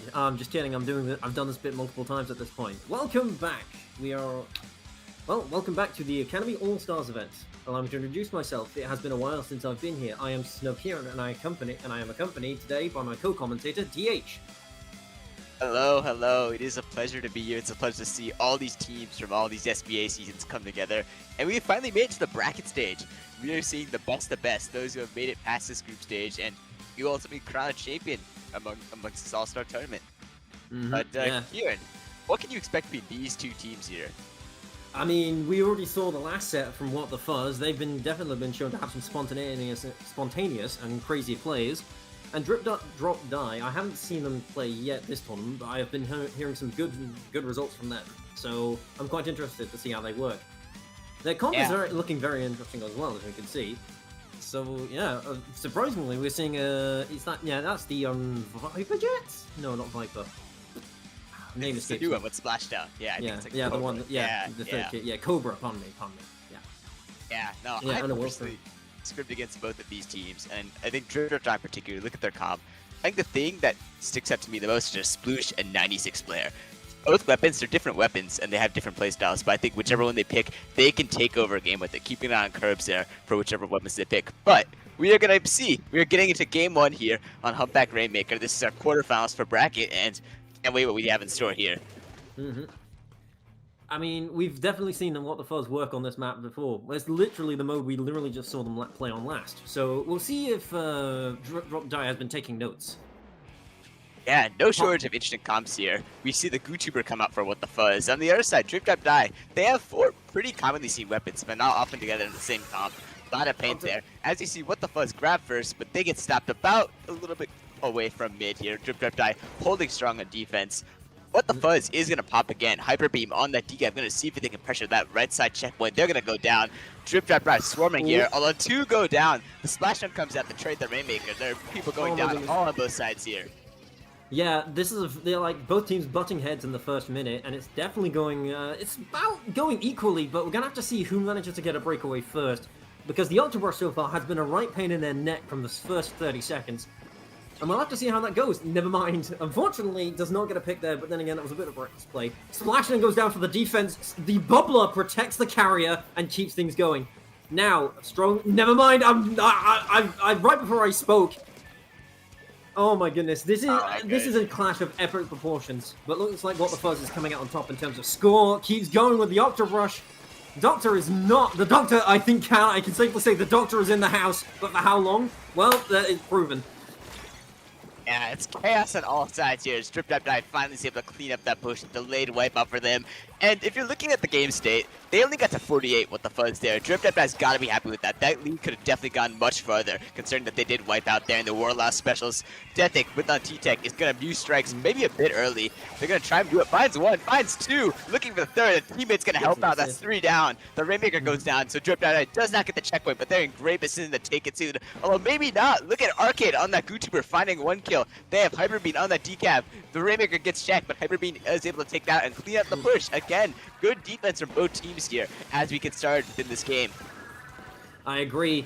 Drip Drop, I'm not sure how to... DDD definitely went in with a hard and fast approach. It did pay off for a couple of points breaking the check, but looks like, but What the Fuzz will keep the lead. Hyperbeam is now trying to break in and get some things done, does miss the charge swing, and looks like that push is coming to an end. And looks like What the Fuzz need to either reposition and get some picks or just back off. Yeah, it's another wipeout for Drip Drop Die. When Rena is going to move in with the Rainmaker there on that Carbon. You don't see Carbons picking up Rainmaker a lot, but we're going to see if Drip Drop Die can make it work here. GooTuber goes down, maybe a bit overextended there. Deathic pops those strikes. Everyone's going to move forward. Here comes a slider. The lead flips. When Rena's still moving on the rain, that gets it all the way at 21. Drip Drop Die is not done. The Splashdown pops it. Timber on the knoll. It's going to grab it. Get 3 more points here. What the Fuzz is a delayed wipeout again. Drip Drop Die is punishing, continuing to move forward, continuing to get points. They're going to pick up that rain again, get all the way to 8. Goodness. What the Fuzz has to use the slider just reset and stop the bleeding. They finally get the Rainmaker off their prop, but not after a brutal push by Drip Drop Die there. Agreed. What the Fuzz, very patient defense though, not dropping immediately out in a panic. The bomb spam here is going to prevent Hyperbeam from moving efficiently. There's a flank with the Carbon, but no! Oh no! I thought they were gonna get it. I didn't know what was going to happen there, seeing as they missed their first swing. But looks like they didn't react in time. Again, drip, drop, die. It's hard to say quickly. Drip, drop, die is trying to just keep this lead. It's a very big lead. 30 points on Humpback is not an easy number to achieve. But looks like What the Fuzz is actually going to try and build up another push. And I say that the Octopus goes down. This isn't looking good. Yeah, I mean, credit the Drip Drop died. Not only did they get that amazing push to 8, but they've also been great on defense here. What the Fuzz has not been able to get a lot going, and they have a long way to go here. 2 do go down on the side of Drip Drop Dry. Maybe that's the momentum shift that What the Fuzz can take advantage of. Bunny on that Dreadringer has the rain right now. Oh, and the DC happens for Drip Drop Dry. It's the worst possible time for a DC to happen. They do have a lead, but it's going to get much, much harder to maintain. They stop the rain, but not before getting wiped out. This could get ugly for Drip Drop Dry. Dr. Lion on the Zipcaster causing havoc. And Rattle on the Knot is going to stop the rain. Just 2 points shy, but they're not on the woods yet. They need to pop this rain and get it on plan. They get a wipe out. Venomous grabs it. They're going to just try and stall this out. There's less than a minute, and they're going to take it to the back right part. This is a great stall spot. Oh, they drop it down the pit. Very interesting. They do die, but it looks like What the Fuzz. They're going to have a chance to potentially pop and get that rain out of here. Oh, this could go anyone's way. Drip Drop died. They've been phenomenal on defense, and they were phenomenal on last push too. But do they have one more stop in them? We're about to find out here. I mean, they do have strikes ready, but they're going to have to use them sparingly. The Octobrush is in, kills them. Oh my goodness, this isn't good. The last one is Dapples. Dapples does not have charge. The Reef is going to keep them away, and there's another Reef coming, but no! Oh my goodness, still a 10! Oh my goodness! Oh my goodness, the Naught came back just in time to drop some bullets on them, but like, oh my goodness, What the Fuzz is definitely not happy with that. I thought it was over in favor of What the Fuzz. It looked like it was a delayed wipeout for Dripped Out Die. I don't know who ended up killing the rain there, just short of the lead, but in any event, a phenomenal last stand in the face of a DC, in the face of being a member down for that, in the face of that brutal assault by What the Fuzz. They hold strong. They take this game one. I think it's been the most exciting game of the day so far. Oh, yeah. You know what's tragic about that DC is that if you were watching the spectator cam carefully, you saw that the Carbon was flanking, had a very good flank in the works. So unfortunately, that could not come to fruition. But at the end of the day, again, Drip Drop Die does in fact keep the game. Ugh. Again, it is 2 points. 2 if you prefer. It is that is incredibly close. That is like moving forward for 2 more frames, and that was over for Drip Drop Die. Yeah, I mean, you just gotta think, if you're What the Fuzz, you gotta be kicking yourself there, because even though 8 is a tough lead to break through, even with the member down, you got so close, not once but twice, and you just couldn't quite get there. That's gotta be a momentum kill, and you gotta think that they're really gonna need to lock in and see if they can respond here. And on the flip side, if you're Drip Drop Die, momentum is at an all-time high right now. If you can win that game, you can win any game here in this tournament. And I think if they can play off that momentum, finish strong here to win the set on Barnacle Clams, we could see a team that could go very far into this bracket here. The thing is, if we look back a little bit though, like unfortunately, like that last couple of seconds is the perfect instance of like if you had done it a couple seconds earlier, because the bubble was popped. It's just that the Naught managed to sneak a couple of hits in on the carrier right before they went into the bubble and would have actually gotten the points. That's the crazy part. It was that close. It's like 1 second earlier. Had you done this a second earlier? Had you done this a second earlier? Kind of thing. It's not something worth beating yourself up about, unfortunately. It's just something you can just acknowledge of just being like, okay, need to be a bit more cautious in these situations, blah blah blah. But again, What the Fuzz has shown that they can pull stuff out of nowhere, out of the void, out of a small bag, perhaps. I don't know. It's one of these situations where, okay, we've lost a round, it's fine, we can keep going. It's just a very unfortunate loss. But I can understand where they're coming from, where it can just kill your mental. You just need to be able to I'm losing a word. Help me out here, DH. Yeah. Like, what would be a good no. I mean, I think Splatoon as a game, it's a game of inches. It's a game where split-second decision can impact who wins and who loses. That's what you saw happen there. And if you're What the Fuzz, you just got to acknowledge that. Say, like, we really hoped that it would have gone the other way, but it didn't. We just got to move on to game 2. We'll see if they can regroup here, because the strongest teams with all levels of Splatoon, you will see them be able to regroup very nicely after these tough, brutal losses. We'll see if What the Fuzz can respond in a similar fashion that way. And one of the things I really did love about last match, and I hope to see it this match as well, is how both the teams are able to butt heads for a solid 30 seconds at a time in mid fights. It's really interesting to see like teams clash without fully wiping or losing too much. I love skirmishes. Skirmishes are fun because you get to see just the split-second decisions in 1v1s or 2v2s. It's such an interesting point of the match. Yeah, and look at these comps again. We are in no shortage for these types of skirmishes. You see Dooley's kind of on side of What the Fuzz. We did not see those last time, as well as the sticker stamper with Booyah Bomb. I'm interested to see how that plays out. Those Doolies are going to get taken out by Deathik on the far right alley there. Deathik, once again on that team tech, they had a great game last game, but they do get taken out by Bunny. However, it is just Bunny on that Dredringer. Drip-Dap-Die is going to want to try and move forward in mid there, especially towards What the Fuzz's stack. Winrina, switching from Carmen to Luna in this game, is now going to poke on Plat, finds a nice kill on Arcade on those Dewey's once again, and so far this game has been pretty dominated by Drip-Dap-Die. They have nice tank control, they have nice mid control, but we'll see if Dr. Lion poking out with that brush has something to say about that as Drip-Dap-Die goes 2 down. If you're looking at comms, because you mentioned them, like the interesting part is that you can see where both teams are going to have difficulty with the other. You see that the Nort, especially in the Nort, does have point center, making it very difficult for the Doolies, the Splatana, and the brush on What the Fuzz to actually get in without being noticed. But on the same time, you've also got Bubbler and a few other things to create safety for their teams. For each team, you've got Rain on Nort and everything, and it's just chaos. Again, both teams are butting heads and nothing is budging. Like there's not much getting gained here. Ground is changing allegiance very quickly, and looks like there's going to be a breakaway with a Booyah Bomb. But no, actually, I stand corrected. The Blaster does in fact manage to just rush forward and kill the Stamp right after. But the very well. Ground, the Doolies drops in, does get another pick. Oh my goodness, like I said, chaos at its finest. Yeah, that very well could have gotten ugly for Drip-Dap-Die there, especially when you saw that Booyah Bomb get popped by the sword. But here's Dr. Lion on the flank, gonna find one, gonna find two. They have that stack, looking for Deathik for the triple.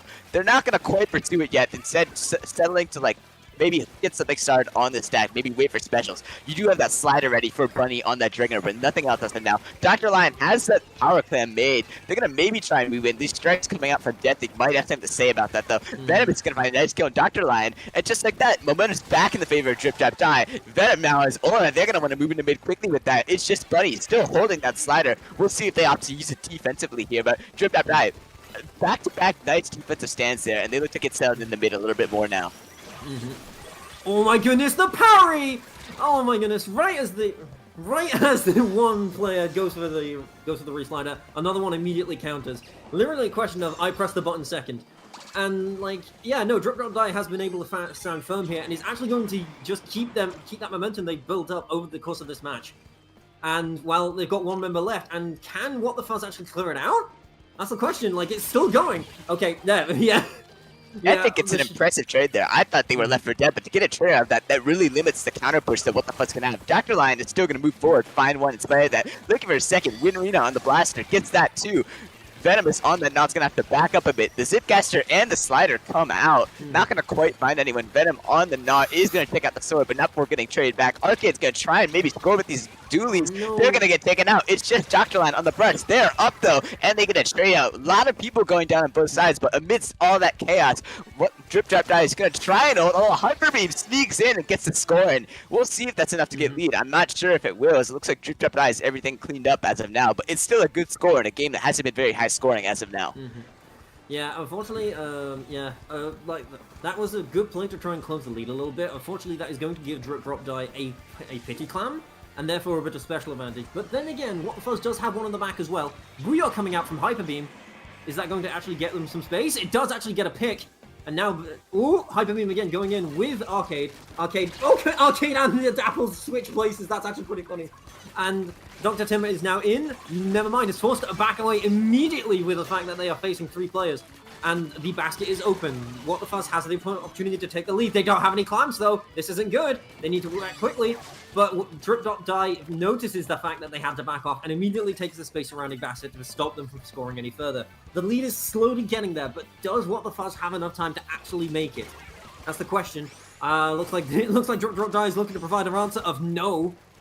We'll have to see.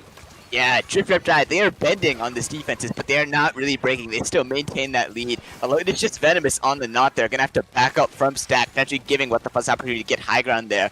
Venomous has been pretty effective on this knot, them getting a lot of kills, but hasn't really stopped What the Fuss from getting on their stack a lot. And there's another score coming in. This could get ugly, but once again, Drip Drop Die, they bend, but they do not break. Just 15 seconds left. What the Fuss used to make a power climb if they even want a chance of holding overtime. We'll see if they can scramble to get the clams in time with there's 10 seconds left. Hyperbeam dives in the mid, gets taken out after getting Winrina. Dr. Lion on the flank, gonna see if they can get something, but there just aren't enough clams out. Arcade goes down, and that will do it. Drip Drop Die holds after push after push after push from What the Fuzz, and they take this set 2-0 in a very impressive defensive display. Again, these games are incredibly close. Like just like last game, like that is 2 clams out. That was 2 clams away from switching to What the Fuzz, and it would have flipped the entire situation on its head. Oh, this is some stellar matches. Like, yes, unfortunately, yes, Drip Drop Die is getting the wins here, but these games are incredibly close. Like, absolutely. Yeah, it's got both me and DH. I assume DH is also like either leaned forward or on the edge of their seat at this point. Oh yeah, you know it. There's no other way to describe it. There's no good way to describe it in my opinion. Like, it's just like it's the kind of game that gets you excited and hyped to see how things are going to end up in the last few seconds. And unfortunately, I think again it comes down to one split-second decision from What the Fuzz there. I think, in my opinion, that push was a little too early, and that's it. Like that attempt to put the clam in a little too early, because. Yeah, the time, I get, like, we've all had the situation where the time is ticking down, you're not sure whether you're going to have enough time, so you try and rush a play, and it happens. We've all done it. We've all done something a little too early, and it's actually been a bit more of a detriment than a help. But it's not something you can gauge well unless you've got enough experience. And especially against a team like that, where Drip Drop Die has a naught, which can just be an absolute stalwart to deal with, because dude does not need to stop firing, he can just refill his gorge. So, yeah. I mean, I think the thought process from What the Fuzz there was that the lead was so small, they were thinking that they didn't need a boot push. They could just get, like, you know, a ball and maybe a couple extra clams here and there, and that'd be enough. And I respect the thought process, but I think credit to Drip Drop Die for like completely negating that. Like, I think that if What the Fuzz has that game plan, they could still very well get lead. I don't necessarily think their game plan was flawed. I think it was just really good defensively by Drip Drop Die. When they needed to get those kills, when they needed to lock in, they delivered every time. You go back to that game 1 on Humpback. Every time they needed defense to stop, they held. It was just a gutsy win from Drip Drop Die. And credit to What the Fuzz, like you said, they did everything they could, and both these games were so close. But I mean, I think if you look at Drip Drop Die, every time they needed to make something happen, needed to do just enough to hold on to that win, they've delivered and delivered and delivered. It was just such an impressive result to see here.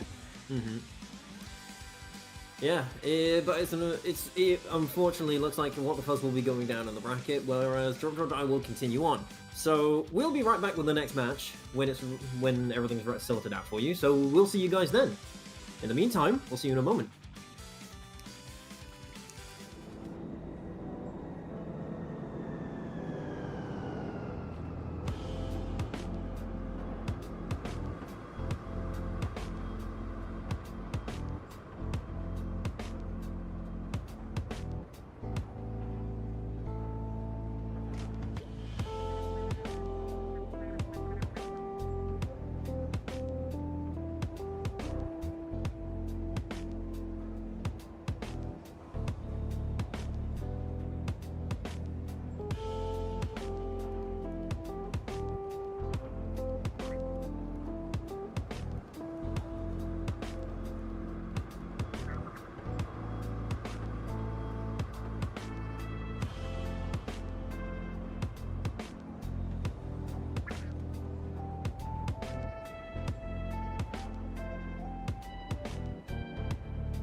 Hello, and welcome back to the SBA All-Stars Tournament. I am once again DHVF, joined here by Snug Kieran, and we've got another quarterfinal set for you coming up. This is the quarterfinal set directly opposite the one you just saw between Drip Drop Die and What the Fuzz. And the two teams we have now are Osmanthus and Pandemonium. Winner will move on to face Drip Drop Die. And Kieran, what can you tell us about these two teams coming into this quarterfinals game? Well, I'm relatively familiar with Pandemonium. I think I do believe I've commentated them a couple of their games before in the past during some of the Academy showcases, but I do believe they've changed a few things up since the past, so we may have to look at the stats on that one. As far as Osmanthus, I can't remember their name. I don't think I've actually ever had the occasion of commentating them, so it's a relatively bit of a grey one for me on this one. Yeah, no, Osmanthus in particular, that team tag I recognize as 3 of them being from the team Anarchy Stars, recent low ink winners. So I think I think in terms of results, they had the most impressive results out of any team in this tournament. I think I believe they won Tri-Strike Tuesdays recently as well with some of them. And I think I look at Rib in particular, former member of What the Fuzz, whom you just saw, and they usually play Pencil from what I've seen from them over like the last couple months or so, and they are an excellent Pencil player. You see some Pencil players, especially within low level, like this sort of level of Splatoon, where, you know, they pick it because it's a good fit for the comp, but like they aren't necessarily deadly with it the same way like an experienced Charger player is. Riv is someone that is absolutely deadly with that Pencil. They will gun you down from halfway across the map. They are just so accurate with their shots with this Pencil, and I think they're absolutely someone to watch out for going into this set. I mean, something that's that I like looking at the team comp. Something that's perked me up is 2 paintbrush players. As somebody who enjoys all the brushes, this is definitely something that's fun. Yeah, that's different. This is gonna be fun and interesting to see because again, I love myself some brush gameplay. As somebody who plays it myself, there will be no bias. Love to see some double paintbrush. Yeah, double paintbrush would go hard. Yeah, depending on the see. I don't know if that's OC, but you know, if Osmanthus wants to, make it a little fun to watch, everyone wants to see double paintbrush. The chat wants it. I know I want it, but we'll see what they end up bringing out here. In any case, this is going to be a very, very tough team to beat. I think Pandemonium will definitely have their work cut out for them here, but anything's possible here. I mean, I think looking at this comp, they have a lot of good playmaking weapons that could potentially really turn the tide of a game if they get in the right spots. I see a Carbon, I see Dapples, I see someone who is exclusively one-tricking H3 with Suction Bomb and Tri-Strikes. I don't know if we're going to see that. That'd be a very fun weapon to see. That's something you really never see, like at any level, I'd say. But I don't know. We'll see what they end up bringing out here. Yeah, Viper saw its fair phase of experimentation when it came out, but a lot of people just kind of dropped it afterwards because they realized the paint was undesirable for a Tri-Strike weapon. It's a bit unfortunate, really, because I think it's a weapon that could work, but I think it's one of the weapons that you need to build around more so than slot in. And the rest of this comp is relatively standard again, except for the paintbrush, which is something is always it's always something that you don't expect to see. But then again, we've also got V Blaster on there with the Carbon. So we will be going again. We'll be going back to the quarterfinals, 3 modes again, back to Humpback Pump Track Rainmaker. Pronunciation, please. And then followed by Clan Blitz, and then a zones on Robo Ramen. Yeah, well, we are just about to get into game 1 here on Humpback Rain. Both these teams could have some interesting comps here, and you do see a heavy spot link come out. I believe that was a heavy deco from Riv, who we talked about as being a pencil player. There's no pencil here. They're coolers with the Dapples instead, another weapon that's been trending up recently within meta discussion. So we'll see how that turns out for Osmanthus here.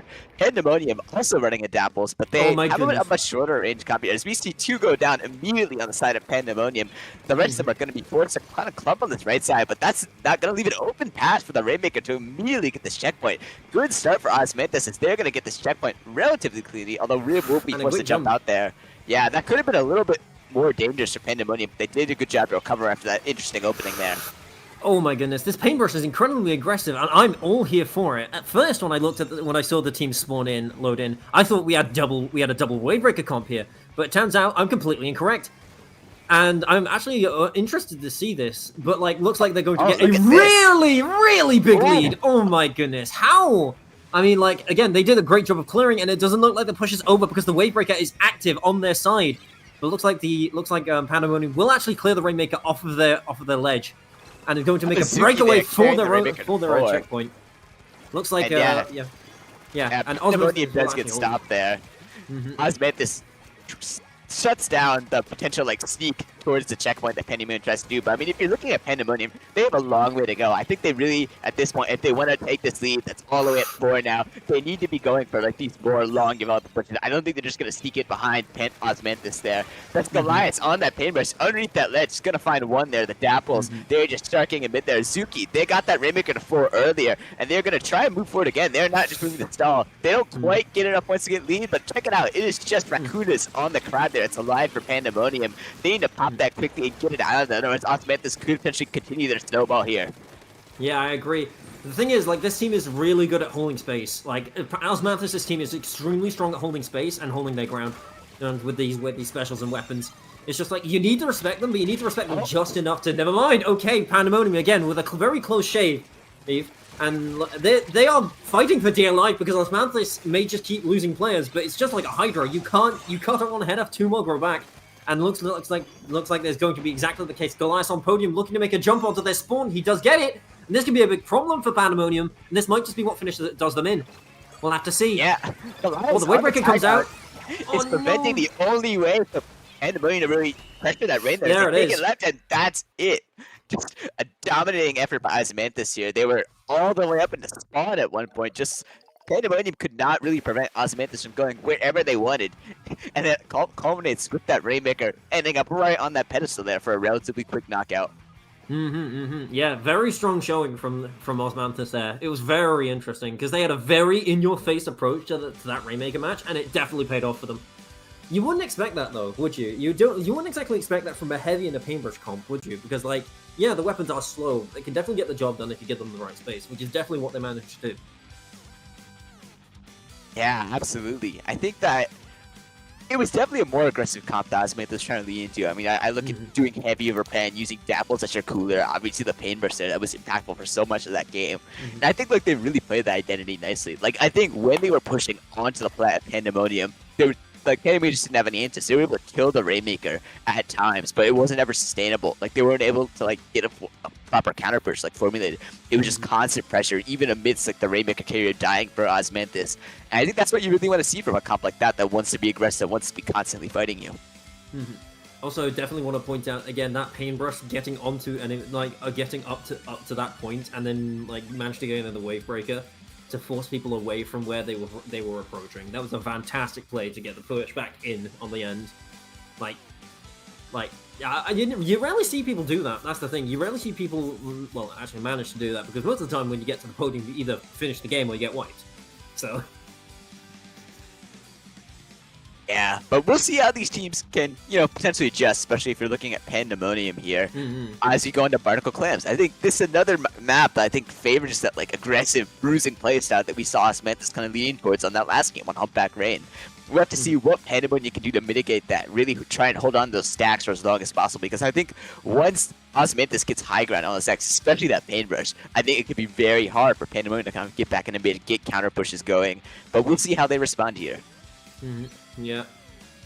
Yeah, especially in clans, momentum is almost everything here. So if you can keep the momentum and the ball rolling, then it's going to be very difficult to get you out of mid, especially on Barnacle and Dime. If you're holding the enemy stack well enough, you can actually just deny the play entirely. Okay, now this is interesting. We've got Ballpoint and the H3D. Oh my! I'm definitely interested to see this.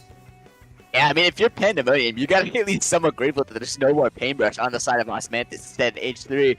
But we'll have to see how it plays. I mean, I think they can be just as dangerous at H3 if needed as they are with that paintbrush.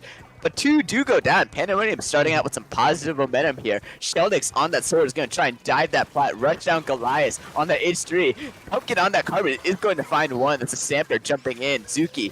Pumpkin's going to look for a second on that far left. Cosme. Cosme's going to try and survive for a bit longer on that zap. I think are going to end up killing Pumpkin. Pandemonium is going to break that barrier pretty quickly. Cosme weaving and dodging amidst that crab. They're looking for the kill on Rakutis. Rakutis going to have to jump out. So Pandemonium scores first and takes a lead, something that we did not see at all last game. But you got to think that Osmanthus still handled that pretty well, as not many points came off the board. I'm sorry, what is Cosme doing? Bro, I mean, I was going to make the joke of, is Cosme using a GameCube controller, or is he using an NZAP? Because he looks like he's moving like a Melee player. Oh my word, this aggression is insane from an NZAP. And looks like Zuki is going to move off of it because the Zipcaster is in base. The chip damage along with the jet is actually going to finish off multiple players. And a good opening for Osmanthus to score. And they do. And they have a bubble here too. This setup is looking devious. Right, this is kind of what we feared kind of going into this game. Osmanthus has really good height advantage, really good height. They had a bubble earlier as well. And I think this could be an opportunity to potentially snowball. Pandemonium does do a good job cleaning up there, but I think Pumpkin maybe overextends a bit into that stack. Osmanthus is going to be really good at holding the high ground around this stack. Goliath has to drop and does get taken out by the Zipcaster. So maybe this is the way for Pandemonium to maybe work their way slowly back into mid here. Both swords are going to try and fight each other here in this right alley. Maybe moving to a stalemate. Zuki versus Sheldix. They're just weaving, dodging around the cover there, and it's going to be won by Zuki there. Yeah, a battle for the ages, to be sure.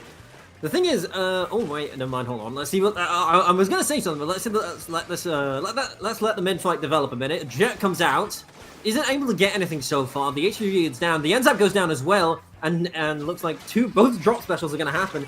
Crime gets cancelled, and unfortunately, looks like the H3T is left on their own to defend. We're gonna have to see what's going on here because, like, oh, he takes top left. Okay. The Zipcaster's coming in to take them out. No, but oh no, that's unfortunate. You go in to save Goliath, and you're the one who gets Zipcastered. That's tragic. And Pandemonium is looking to. Yeah, sorry. Really great plays by Sheldix there on that Stamper for Pandemonium. They've been affecting this game. They miss the initial ball throw. That's Raccoonus there. They get it back in, so the basket is open. But I'm not sure if Pandemonium's going to be able to add any more points there. Osmanthus does a good job cleaning up that snack, and it looks like they're ready to keep counter pushing there into mid. Once again, really good defense by Osmanthus. Zuki and Goliath. Goliath's taking a very aggressive positioning for H3, and they are going to get punished by Raccoonus on that splash there. Maybe a good opportunity for Pandemonium to move in for mid themselves. Raccoonus is going to pop this crab. Going to try and fight Zuki now, trying to zip them. They're trying to run over Zuki in the Zipcaster. Not going to quite work out. Budget on the edit is able to clean up that fight though. Pandemonium holding strong. They are very much in this game, unlike last game. All it takes is one good team fight and they could take lead here. But we'll see what Cosby has to say about that. The former Pandemonium member is doing quite well on this zap here, weaving and dodging. Riv additionally cleaning up a fight on that ball point. Osmanthus are holding strong in mid-air as we get to the final minute 30 seconds. Indeed, it looks like we're going to have a repeat of last set when it comes to the comes to the Clan Blitz, with the team getting a very strong initial push and the opposing team just trying to recover and maybe get several smaller pushes. We're going to have to see, because again, Pandemonium does not want to go down easily here. Let's see how much they want it though. Oh my goodness, one direct! Another one might actually come through! No, the splash will save Goliath! That's actually insane, and the other teammates have been pushed back. That's unfortunate, and looks like Pandemonium is going to have to look back to go back into the drawing board on this push. Azuka comes out from Pumpkin, does get one, and the teammates looking... Oh my goodness, this is going so quickly. I can barely keep up.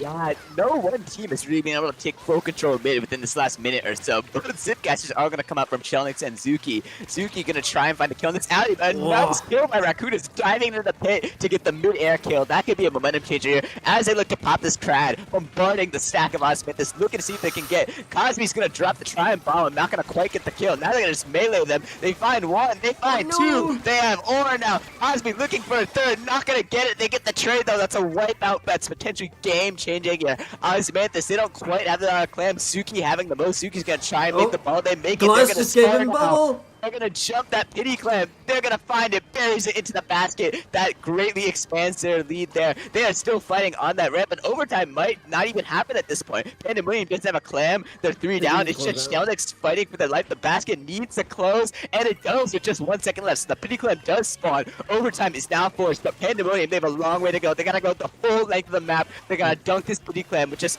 a little bit 2/3 remaining in overtime here.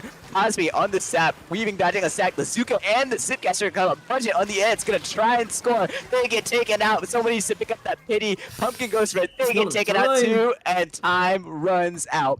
Despite a valiant attempt by Pandemonium, they fall to Osmanthus, and unfortunately their run ends here. Osmanthus, they advance to semifinals.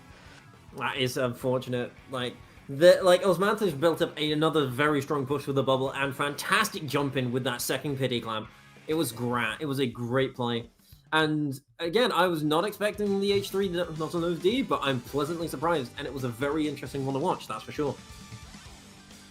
Yeah, I mean, massive credit should go out to Pandemonium for how they handled that game, especially with how one-sided and dominant Game 1 on Humpback was.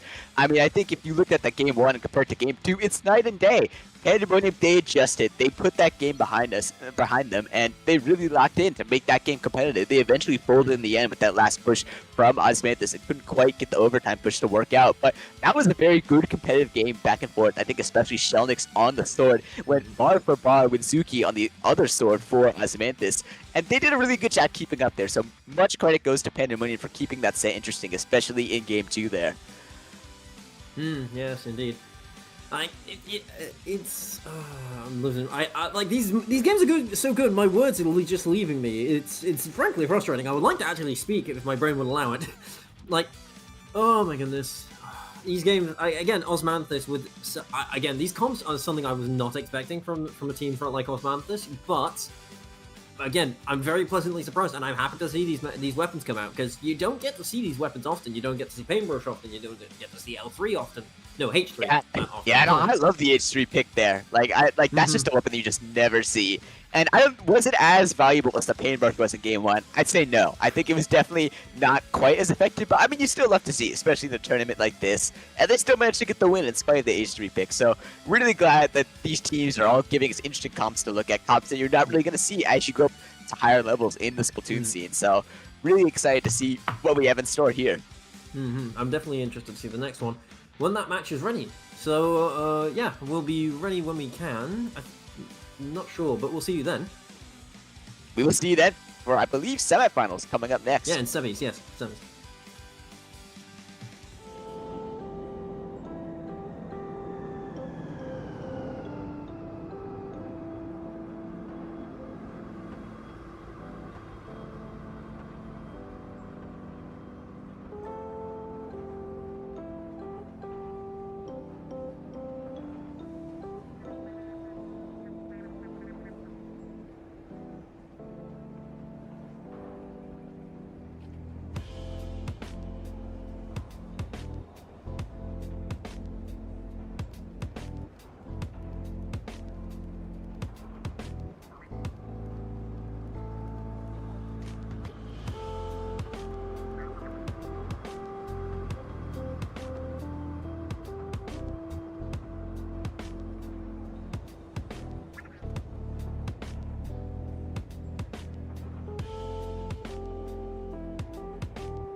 Welcome back. We're back fast this time. We had a quick cooler break, and now we're here again for the semi-finals of Unmusique versus Altruist. Now, we've seen Altruist run this so far, so we're gonna have to see how they play in this next one. And one again, this is an unfamiliar name for me for Unmusique. So I'm interested to see, because Altruist I've seen play, so it's gonna be I'm interested. Like I've already said it, but like. I'm interested to see how these teams square up, especially in the semi-final setting, which is, I do believe, still best. No, is it best of 3 or are we on best of 5 now? I believe it is best of 5. I will have to double check that as we get into it. It is in fact best of 5 here, starting on Haggle Zones, and we get a nice matchup between two teams from Stronghold Beginners Academy from Season 1. Unmusique, formerly Flying Daggers, they end up winning the tournament for Season 1. I recognize it's the name, Flying Daggers. Altruist, also from Season 1, and I'd say made a name for themselves, like, after that season has ended in various low-level tournaments. They've had some good results, particularly recently.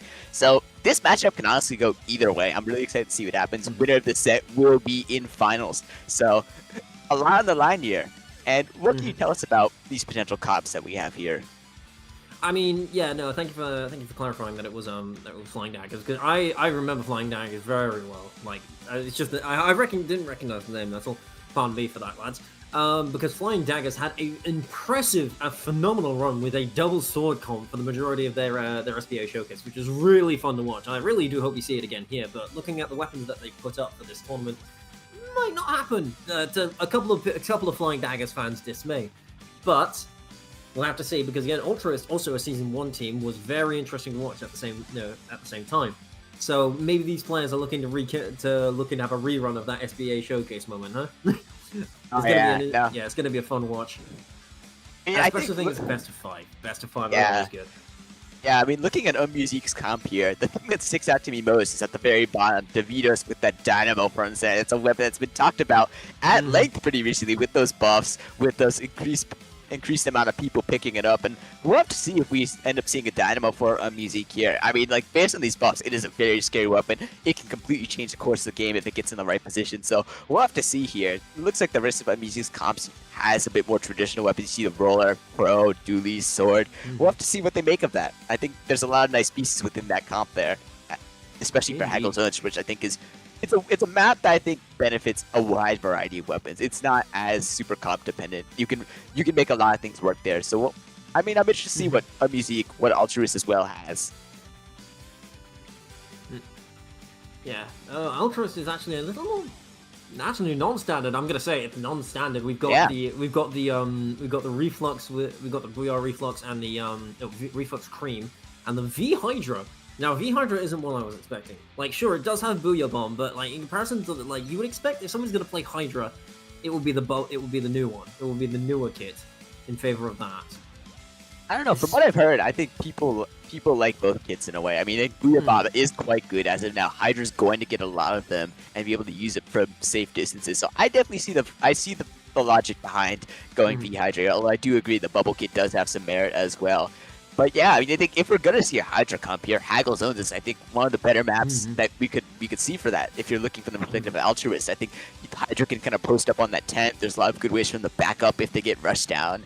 There's a lot of good ways for them to just safely paint zone, watch for flanks. So I do think that this first map with Haggle's Zones could be in the favor of Altruist if they can get that Hydra in the right position, if they can get it to, live on the map and not get rushed down. But we'll have to see there. I think definitely Unmusic's comp seems to lean a bit more aggressively based on the weapons that we saw there. So, if Unmusic can get consistent pressure on that Hydra, it could be a different story.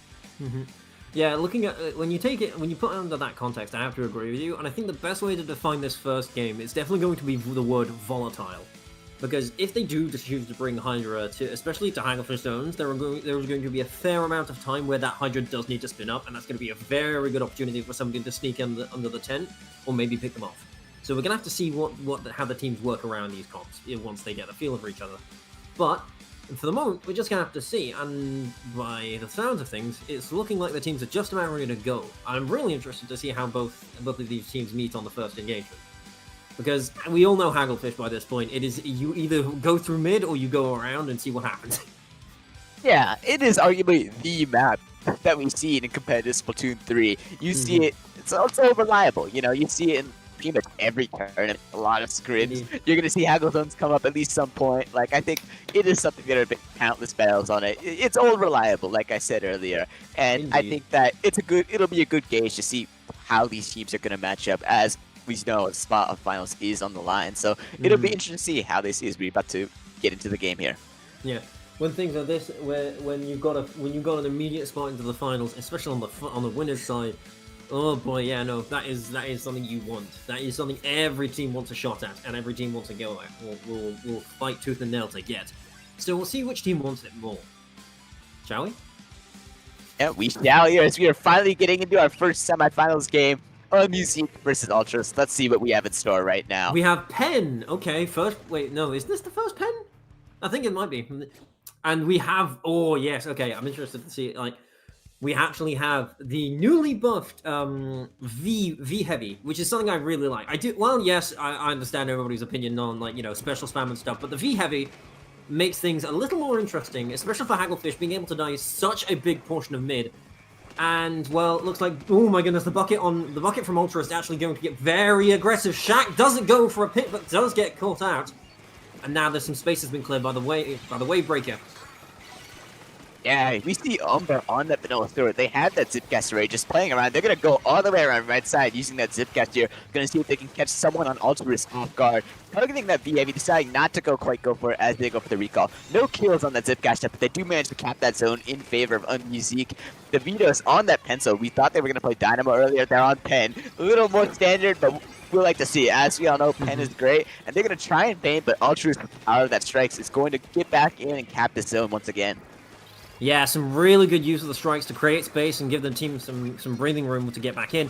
And now, again, Ultras is on the aggressive, trying to get something done. A very quick jump out to get away from any potential danger below tent. And it looks like the S-Blast is moving in with a Booyah Bomb ready to try and get some picks. They get two. Two have gone down. Oh, wait, hold on. Do they get another? No, okay, unfortunately. And they're stuck in a bit of a duel. Are they going to jump out again? No, they're actually going to stay in their ground, which is quite surprising. Zipcaster comes in, so does Booyah Bomb. Match special for special. Oh, looks like they get it out. So yeah, it looks like Unmusique might actually be able to push back in here and reclaim the point, but they're going to have a long way to go. Yeah, that was Yellow Snow on that S-Buster, drawing a lot of attention and allowing Ultras to get there. The Unmusique is still not capped the zone. I thought they would have had a chance to cap this now, but Yellow Snow, once again, behind the side of Unmusique. They're going to find one kill. They're looking for a second kill on the sword. They're going to find it. Just 6 ticks remain. Unmusique pauses his own timer for now, but Ultras is going to outpace them. They're going to cap the zone again and ride it all the way to the KO. My goodness. Wow. In the moment, it kind of felt like a more back and forth game, but I mean, Unmusique, they just never painted the zone. They had some opportunities to cap here and there, but Ultras locked down it eventually. I think through the paint. I think look back to the heavy player in particular, they were able to hold down quite nicely and a quick knockout because of it. It was really impressive stuff there. Agreed. It was really like I'm frankly surprised as well. I'm surprised they managed to keep it like that. They can keep the zone. Considering the fact they had lost Yellow Snow twice in that engagement. And that's not even to discredit Yellow Snow. A blaster going down, especially when they're playing that aggressively on Hagglefish with open ground, is frankly par for the course. But like, I think it's just the fact that the cooler had such good uptime. So I think we also need to applaud both the backline and the support on that one to keep the fight going. Absolutely. I mean, I think just the overall comp of Altruist, like it had the paint and it had the ability to distract Unmusique to really hold on that zone for long enough to just get the KO at the end there. I think, you know, if they had a little bit more time at the end, Unmusique might have been able to cap. They held on for just about the right time. I mean, we highlighted this in the game as well, but I mean, Yellow Snow on the S-Bus just drawing attention to the flanks, forcing specials to be used on flanks rather than on the zone itself. I think that also helped a ton. It was just a really good team effort by Altruist to, you know, kind of ride the wave to that Game 1 victory here. Like, that Zipcaster for the first cap was a really good idea, because, again, Zipcaster is a special that, if you don't acknowledge its existence and turn your head to check it, you're very likely to be the person they zip to. Like, if you don't look at them, like, you need to make yourself, like, of course, you need to understand who's likely to be targeted. The backlines, the supports. But if you don't, like, pay attention to the Zipcaster, it's going to pick up a run very quickly. So Absolutely, it's something you just need to, like, deal with. So, again, getting people to turn their head to the right, where allowing your teammates to push in from the left is a really good play. And unfortunately, they weren't able to make it again because of the space held by Ultralist. And now moving on to game 2 here, we got Scorched Clams on deck, and I think this could be another map where Altruist has some success. I think Heavy or whichever flag they decide to opt with has a lot of ways that they can get value, shoot from high ground, get range there. I think also Yellow Snow on the S-Blast. Like, I think S-Blast is good on every map and every mode to an extent, but I think here in particular where so much of the action clumps in one specific area, by ramp, by the basket area, S-Blast can absolutely take advantage of that, get doubles, get triples when they're ready for it. So we'll have to see how Unmusique can respond to that, how they can potentially orient their defense as Altruist tries to push, but we have to see as we're about to get into the match very shortly. Yeah, I'm definitely interested because, again, Clamless is one of those modes that mixes up how a team needs to approach fights. Because not only do you have to put, like, it's directly involved with the player's movement.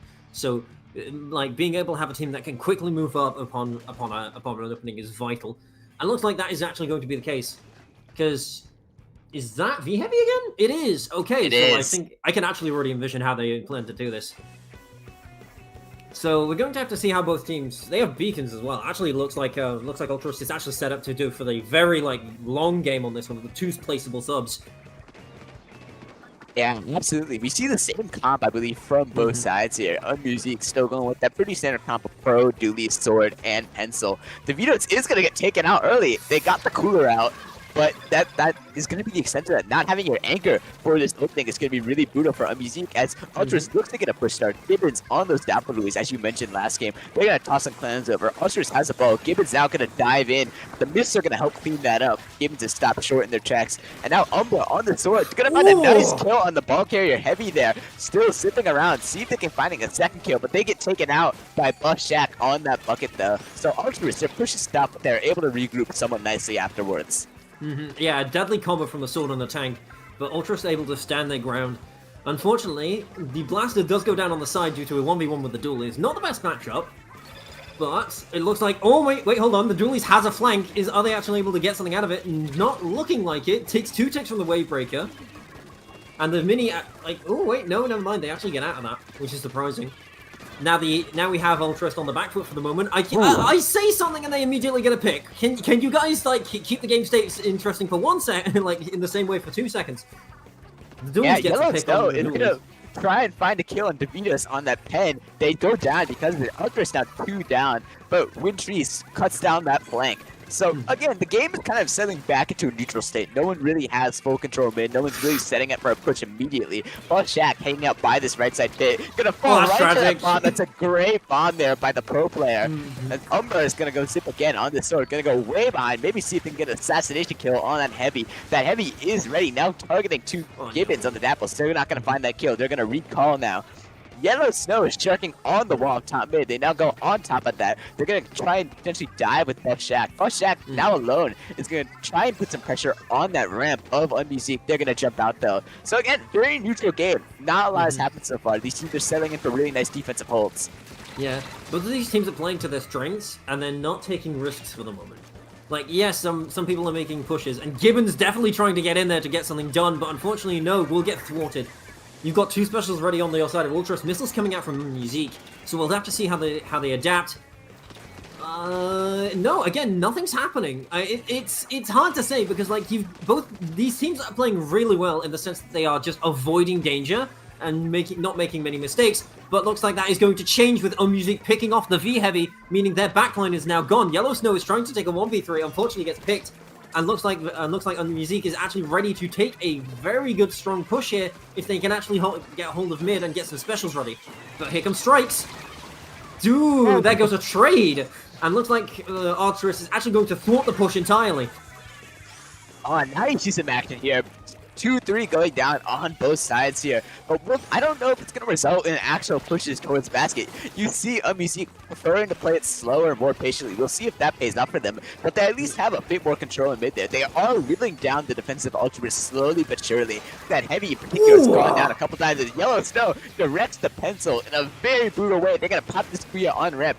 The zip from Unmusic is going to potentially go down as well. That's a delayed 3 down on the side of Unmusic. Buff Shack now on the ramp. Ultras looks like they're in prime position to score. The cooler comes out. 2 more go down on the side of Unmusic. And I feel like Unmusic, they're getting caught in a bit of a stagger loop here. They're just dropping a bit more earlier than they need to. The defense is kind of crumbling for them, and Ultras looks prime to score here. Yeah, unfortunately Ultras had to wait because a lot of the power clams needed to despawn before clams had to that they could come back. But unfortunately, because of that delay, it looks like Unmusic is actually going to be able to push on onto their side for the first time this match. I say it and it just, never mind. I was going to say for the first time they actually got on Ultras ramp, but they get immediately sent back packing. Now we have Pen in mid looking to hold some ground. They have a pity climber, they're going to be able to jump it in. Strikes come out, forcing Unmusic away from mid for a moment, and Ultras immediately sets up beacons. But their backline gets picked. 2 down for Ultras. Beacons should be able to reset. We're going to have to see Crab coming out from Unmusic. Wait, hold on. Yeah, okay, they do actually, Unmusic actually manages to get something going. And they actually do get the lead. They do take the lead there. That was not a very strong lead by Altruist, and they pay for it there. Altruist does appear to clean up the remaining members of Musique who are by that basket, so they will have an opportunity to push overtime. One power climb is all it takes to flip this lead and win this game and take a 2-0 lead. Will Altruist be able to get it in? We are about to find out. Wintry's now on top mid with that power climb, poking across grades. Throws the Wavebreaker on the back. Wintry's might try and flank around here. They're gunned down though. The power climb falls back into mid. One goes down each side. Yellow still misses the ball. They don't have a lot of time. They just got to run it in. They get shut down once again. Here come the strikes. It's going to be too late. On Musique, in a very low-scoring defensive game, they come out on top. At just 3 points, they tie the setup 1-1. That was, yeah, I think the best way we can describe that game was awkward. I think because, like here's the thing. Both teams had really good ways of getting back in. Like, one team had a very, very high output cooler, and the other had a lot of infrastructure, if you know what I mean. They had a load of placeables and utility to rely on to keep space and keep things going with those beacons. So it was a bit of I think best way to say it would be push and pull, like, because mid was always changing flags. Like it wouldn't stay on in the same team's color for long, which was a really fun thing to see because like you'd always have like the backlines, especially. You saw how quickly the backlines would push up and back away to avoid getting knocked out. Yeah, I mean, that tends to happen on Scorch of Clams, especially in the map. Like, I think the fact that there was just a big pillar in mid that's kind of dividing one side from the other side, you tend to see more split mids, more coherent mid pushes that are quick, that can really be punishing. And I think Musique, credit to them, they played around that really well. Even though they didn't really have a lot of momentum in terms of their pushes, they held strong on defense for practically that entire game. The only score they allowed was just 80 points and no other clans beside that. And that was enough. I mean, I think that Ultra was kind of forced to play a Musique game there and just having that really defensive comp. They have a lot of pay. They have a pen that can lock down a lot of angles. They played together, especially on defense, really well. And I think like if Musique is able to force Altruist to play that style, we could see more success from them, as we saw in that last game. Indeed. Yeah, because I think I'm trying to find a good way to put this. That's the thing, because like. Again, Clams is always awkward. I think we can both agree on that. Clams will always be awkward. Because, like, yeah, no, getting beacon... Like, I see the vision with the beacons and the heavy. It's just unfortunate that the heavy always got knocked out at the worst moments. Especially when it came to defense. Like, the heavy was always the first one out when it came to those defensive situations for Altruist. So, maybe on Rainmaker... Oh my goodness, I just realized, yeah, no, it's Rainmaker with, on Museum del Foncino. Like Wavebreaker is going to be a nightmare here. Absolutely, especially if they get situated around that spinner by the checkpoint. But we'll have to see if they even stick with heavy. Looks like Musique's going to run that exact same comp, which worked out much better last game. And it looks like we are going to see the same comp. Oh no, pardon me, it's a different comp. We have Gibbons now on the Zap instead of the Dapples. But very similar comp. We do see that heavy again. That Wavebreaker, like you said, will be quite impactful as we get situated. The pop does go to Altruist, and Musique is forced to at least respect the blast radius. But then again, neither of these weapons really need to get that close. Now, we're going to have to see a fairly standard mid-fight over the Rainmaker, because it's not going to reset. Oh, here comes the first Wavebreaker of the game, and it's actually going to clear some space. 2 players going on the right side for Altruist. And yeah, Winteries is going to take mid. Unfortunately, he does slip off the ledge and just loses their footing. The missiles, oh my goodness, no, that's so unfortunate. Those are not meant for Wintries, but unfortunately they will land. The splash damage will take and chip them away. So now we have Altruist on the back foot. Now this is going to be interesting. DeVitos, that pen player, is going to carry the rain. They're going to make the jump to plat. They're not going to quite go to checkpoint yet as Yellow Snow is poking. The Wheel Bomb is going to come out imminently, going towards that Rainmaker, and a stray Splat Bomb is going to take down the Rainmaker. Good defense by Altruist. I thought Musique had a very good opportunity to get checkpoint here, but they hold for now. Musique is able to pop again. Arcan on this pro, who had a phenomenal game last game that we didn't talk about. They're back on this pro, pressuring Shaq in the corner. And Musique, they still have some momentum. They're in a spot where they can maybe pick it up, although 2 go down, so I think that goes out the window here. Rainmaker resets, and mid game resets as well. Fantastic defense from Altruist, though. Very strong, and like very, very good positioning. Now, again, we're back in mid. We're back to a mid fight. The Rainmaker hasn't popped, so it can actually sway. Altruist does get the pop again. I think it's mainly because of the weapons they have on their comp that's allowing them to get the burst this quickly. Shaq going for a long reach trade. Booyah Bomb behind. Doesn't get anyone. The Zipcaster will take 2. Oh my goodness. Music is actually looking to immediately reset their push and trying to get back in. Cooler comes out, seeing if they can get anything. DeVito's actually grabs Rain and backs up immediately, but it's looking like Buff Shack is ready to catch them. Luckily does not get the kill for DeVito's.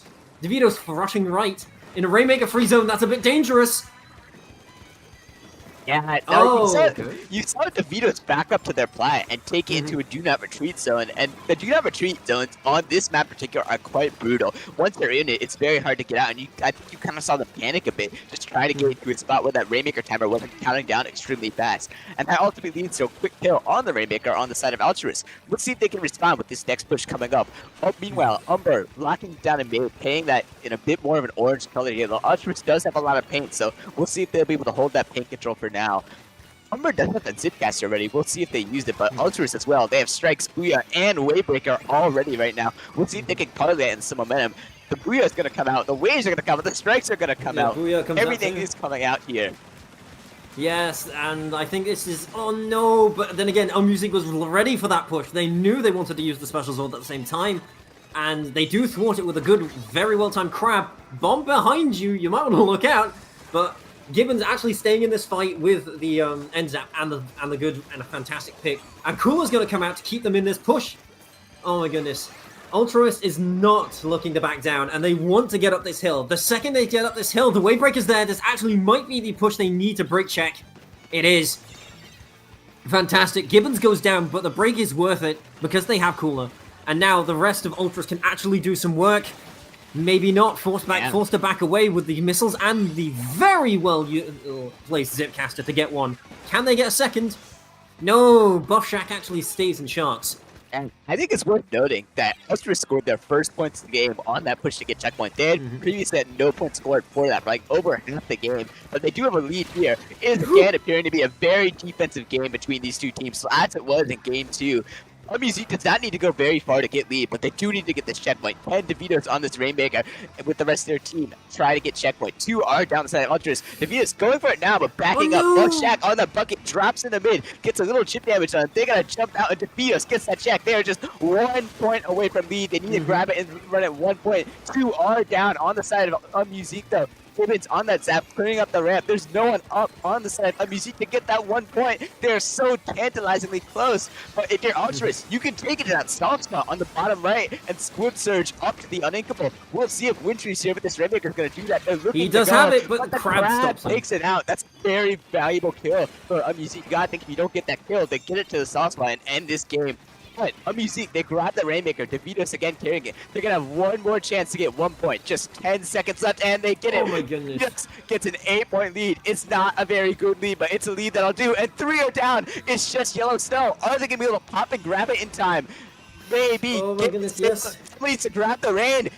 Somebody needs to grab it. Gibbons less than a second left. That could have been brutal.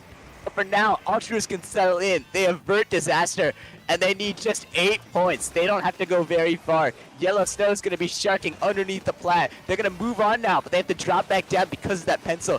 Yellow Snow going to poke a bit. The strikes are going to come out. The missiles respond in turn. Gibbons has to take it to Rainmaker free. Oh my goodness!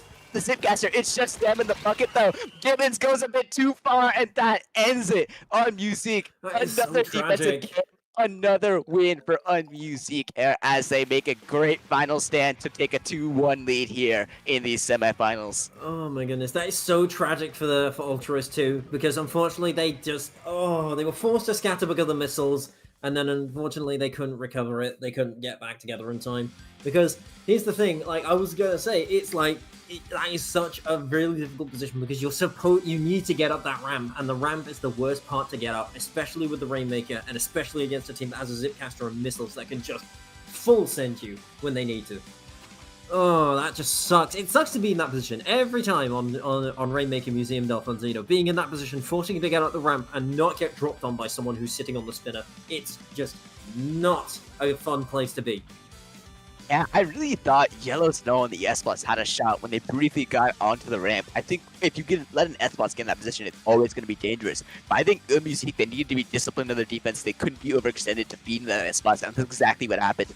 The Pencil was poking them. I believe the Pro was poking them as well. I think really everyone was there, and forced the S-Plus to back up.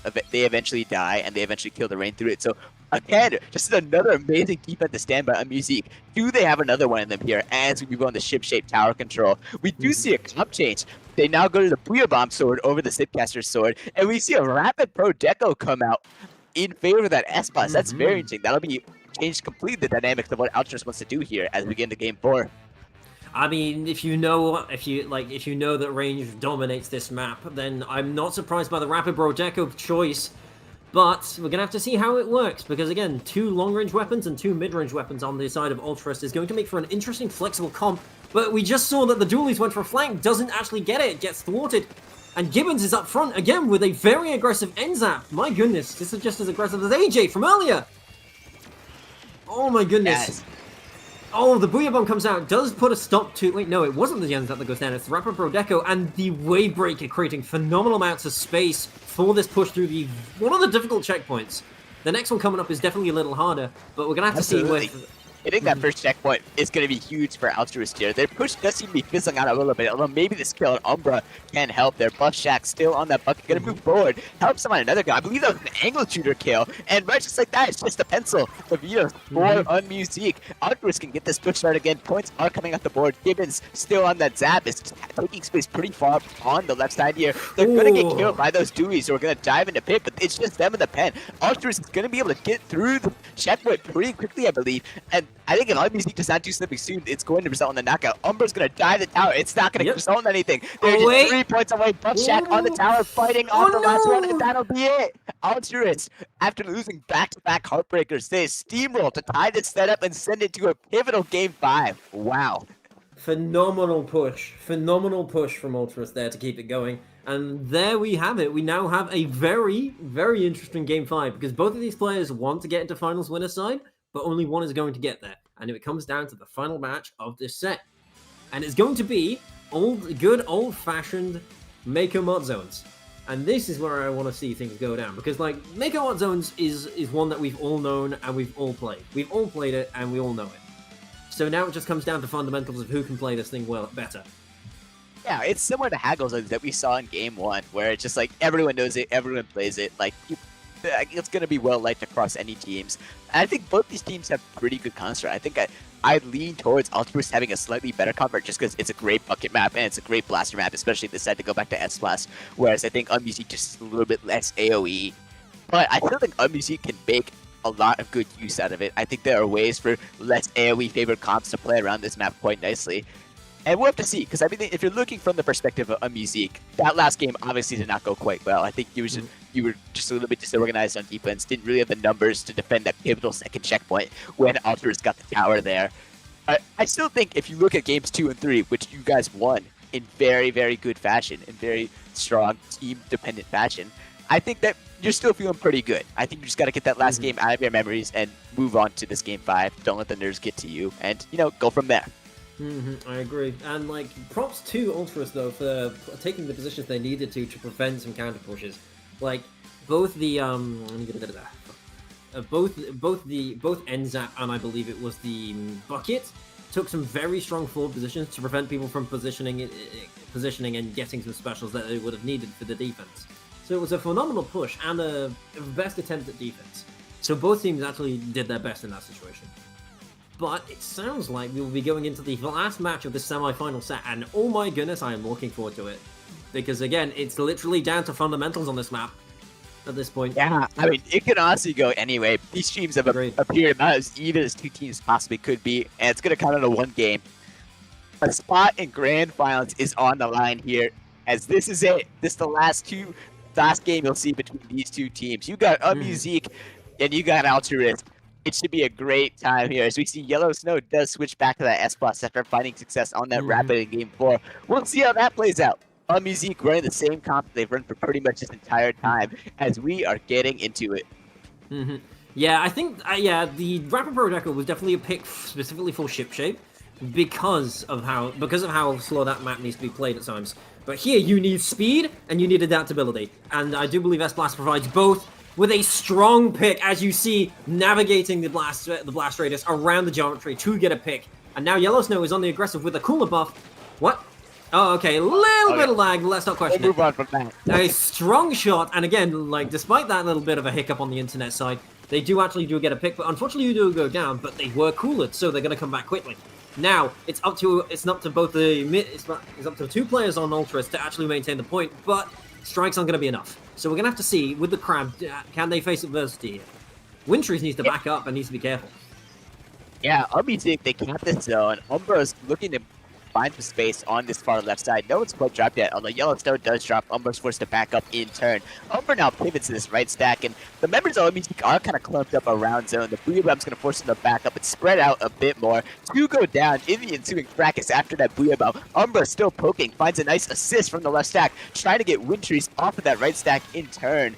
They now pop the zip. The lead does flip. They're rushing down Wintrees. They really want that kill, and they might have gone a little too far for it, as two go down on both sides.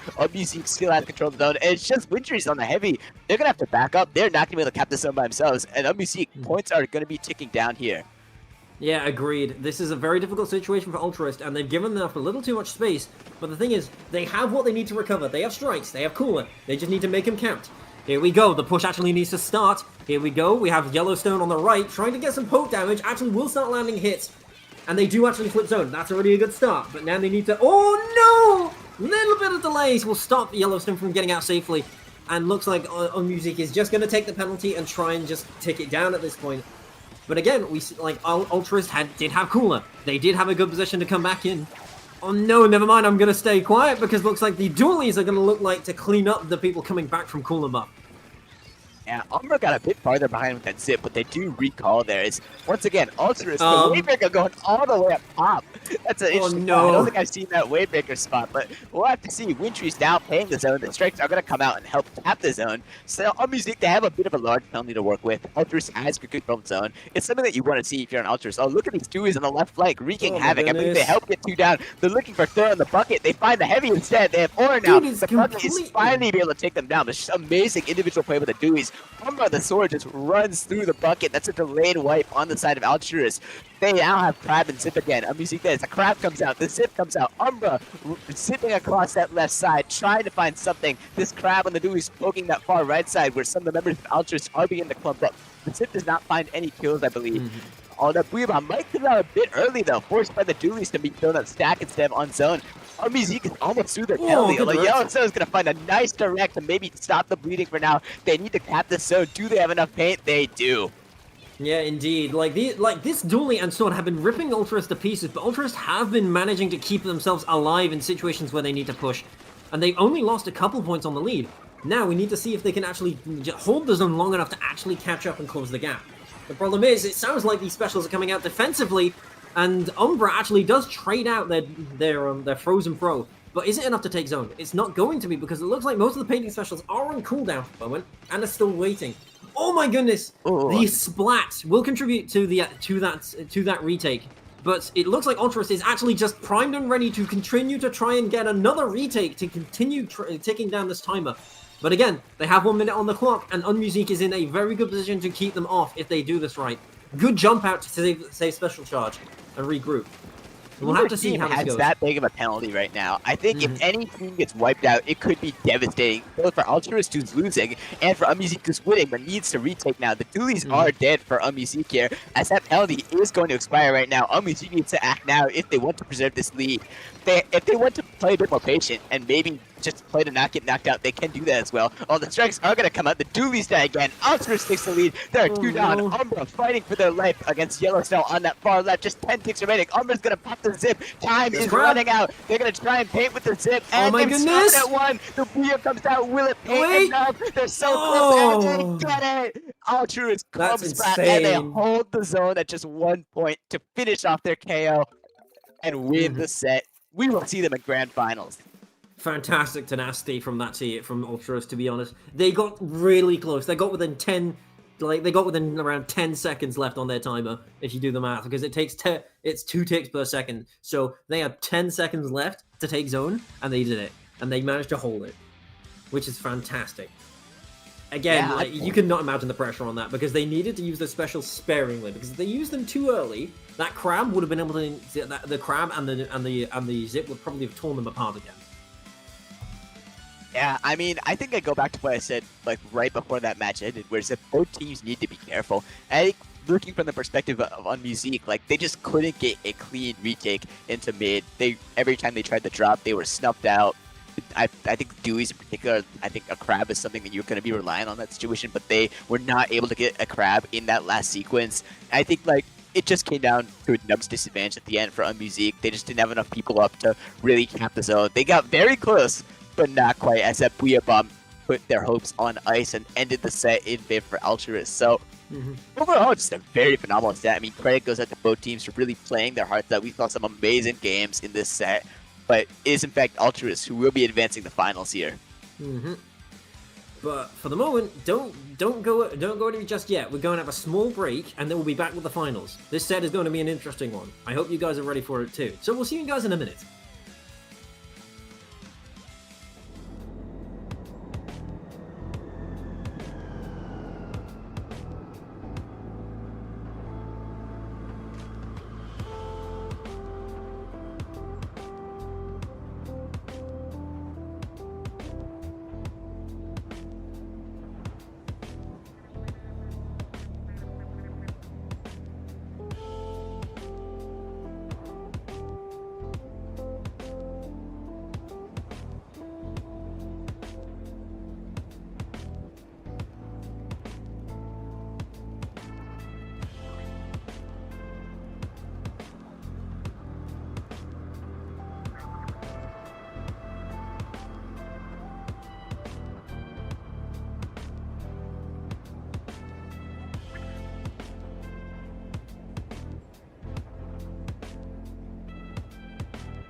Welcome back, everybody. Sorry, we're back from that quick break, and we are here to present you with the finals of the Academy Show. No, not the. I said it almost. I almost said Academy Showcase. The Academy All Stars Tournament. Our finalists we allow us to present them are Osmanthus and Altruist, two teams that have been doing very well so far in this bracket. Altruist with a little bit of a shaky set last time, but they came through. And Osmanthus on the other side with a perfect. No games dropped streak so far. They've had some close calls, but they still haven't dropped a game. I think we want to see Ultras get some games off of them. Don't you agree, DH?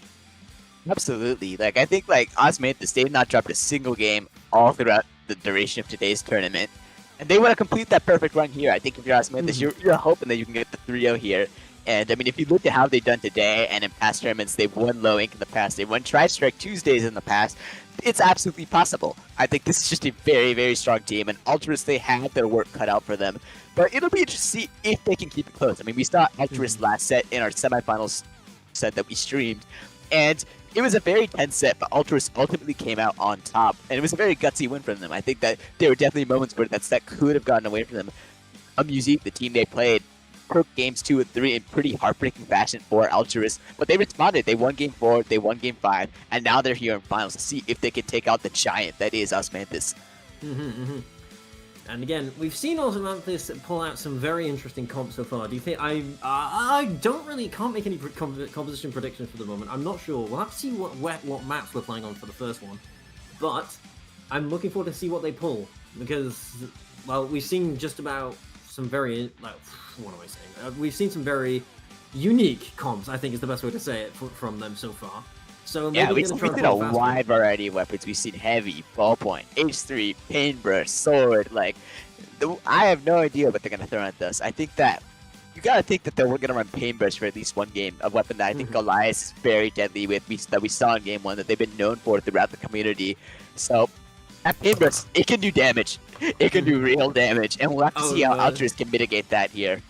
Trust me, I know how well paintbrush can do. I'm learning it. It's not easy. It's a weapon that you got to get used to. You got to change your mentality because you've got to wind up and then start going. You got to account for your wind up when you're going for an attack, because otherwise you kind of just stand there about to start the swing and you're already dead. Just like, wait, what? Yeah, I mean, and you're looking at Altruist, they had that vanilla heavy spotting for all 5 games last set. They had a bucket, they had an S-Blast, and they had a Zapple/Zap player. So, I mean, I think that's a very solid comp. It has a lot of killing power. It has that heavy who's going to be constantly outputting paint, constantly outputting wave breakers. And they do have the tools that, in theory, could take out Osmanthus. I think that this is a very sound comp, and I think that, you know, if these individual players can win their fights, then we could maybe see an upset here or there. I don't know. We'll have to see, though. Again, we cannot overstate how strong of players that are on Osmanthus right now. Altruist does, in fact, have their work cut out for them. But, you know, anything's possible, especially in a tournament like this. So we're going to zones on Barnacle and Dime now. This is going to be interesting because both Osmanthus and Altruist do have players that use very long-range weapons. So mid is going to be a bit of a no man's land, especially if both teams have control of their stacks.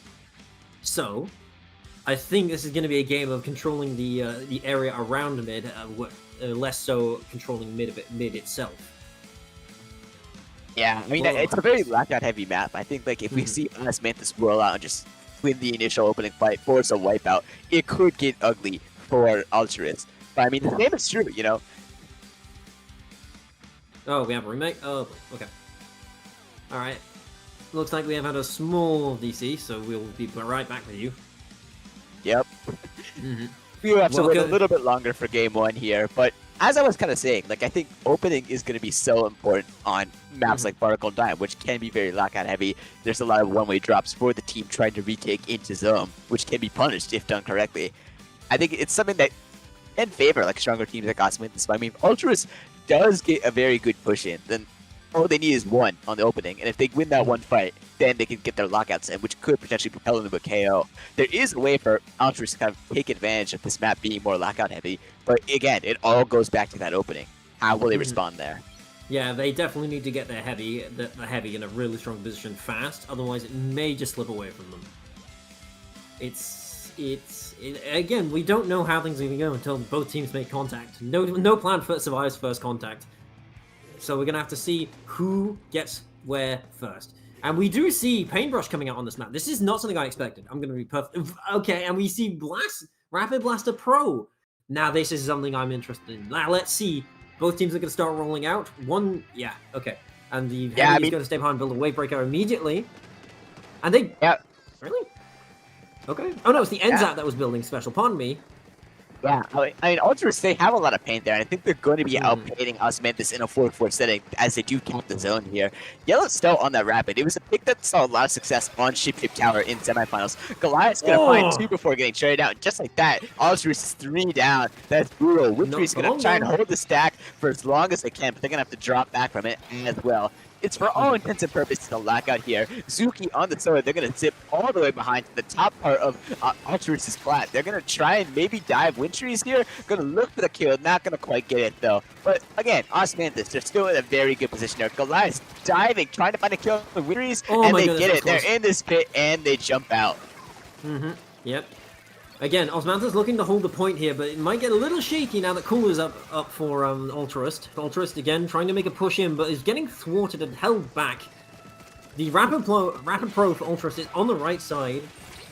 Trying to get something going. Well comes out, 2 go down for Osmanthus, and looks like, never mind, I'll shut up, it's a wipeout! This is a really strong situation for Ultrist now. They can actually make a very strong hold with the weapons they have. If you're looking for an upset, if you're looking for David to take down Goliath, this is the situation you want. A full lockout on a map that is notorious for being so lockout heavy. Can Ultras take advantage of it? They are set quite nicely on the stack of Osmanthus. Riv gets a nice kill from way downtown. That's going to take out the zap there. The strikes are going to come out to maybe stall the attempt of Osmanthus to get back in. Zuki on the Zipcast is going to zip around, getting poked by that Rapid. Going to recall before they get taken out. Osmanthus does cap the zone again, get 2 down Ultras, and they preserve that lead. So not quite the opportunity that Ultras might have been wanting to get from there, but still good if you're looking for Ultras to get something here. Yeah, unfortunately the Rapid Pro could not get out, which is tragic because they did have their special ready, which would have aided in the retake. And looks like Osmanthus is actually going to see if they can finish what they started with their first push. But I'm not sure whether Ultras is going to let them. We're going to have to see. A bomb comes out, trying to push them off the stacks, but they do not have the reach just yet. A bomb goes off again, but Osmanthus is completely unbothered, frolicking in their element, and doesn't look like, never mind, I'm gonna, again, I start trying to speak, and then something radically changes the field, and 2 go down on the side of Ultras. Osmanthus just holding fast despite the loss of a player. It's insane how these guys are just so willing to hold their ground, despite the fact that they had 2 specials thrown at them. These guys are psychopaths!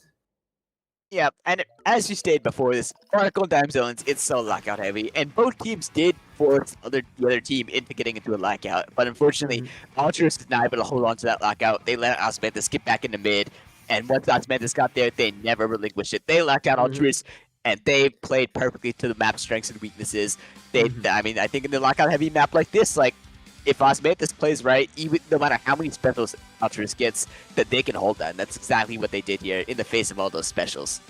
And it looks like for the next match, we will be going to a classic, a Splatoon community favorite, Tower on Ingeblot. Oh boy, I hope you like choke points. I'm just kidding. That's on Rainmaker. But yeah. Here it's going to be interesting because again, like I'm willing to bet we're going to see that Rapid Pro Deco again, considering the mode. Yeah, I mean it is definitely one of the more defensive tower maps, and I think a lot of it does revolve around like, making sure you're protecting bats on that second checkpoint. So if Ultras can do that, maybe force a more defensive, low-scoring type of game and play around those choke points, like you said, then maybe we could see a closer game. And, you know, these closer games, in a game like Splatoon where it's a game of inches, like, I think they can tend to go certain ways from time to time, even, like, just more in, like, a 50-50 sort of sense. I think that's what Ultras wants to do if they want to tie up this set and prevent it from getting away from them as Osmanthus holds on to this 1-0 lead here.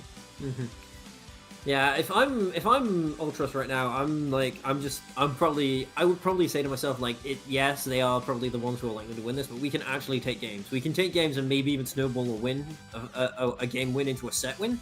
They just need to you need to play your cards right, and you need to play them at the right times. Because if you try and rush into this, especially on Inkblot, if you rush into this and you don't have a plan, it's going to be a bit of a problem. Because, like, you slip up, it's over.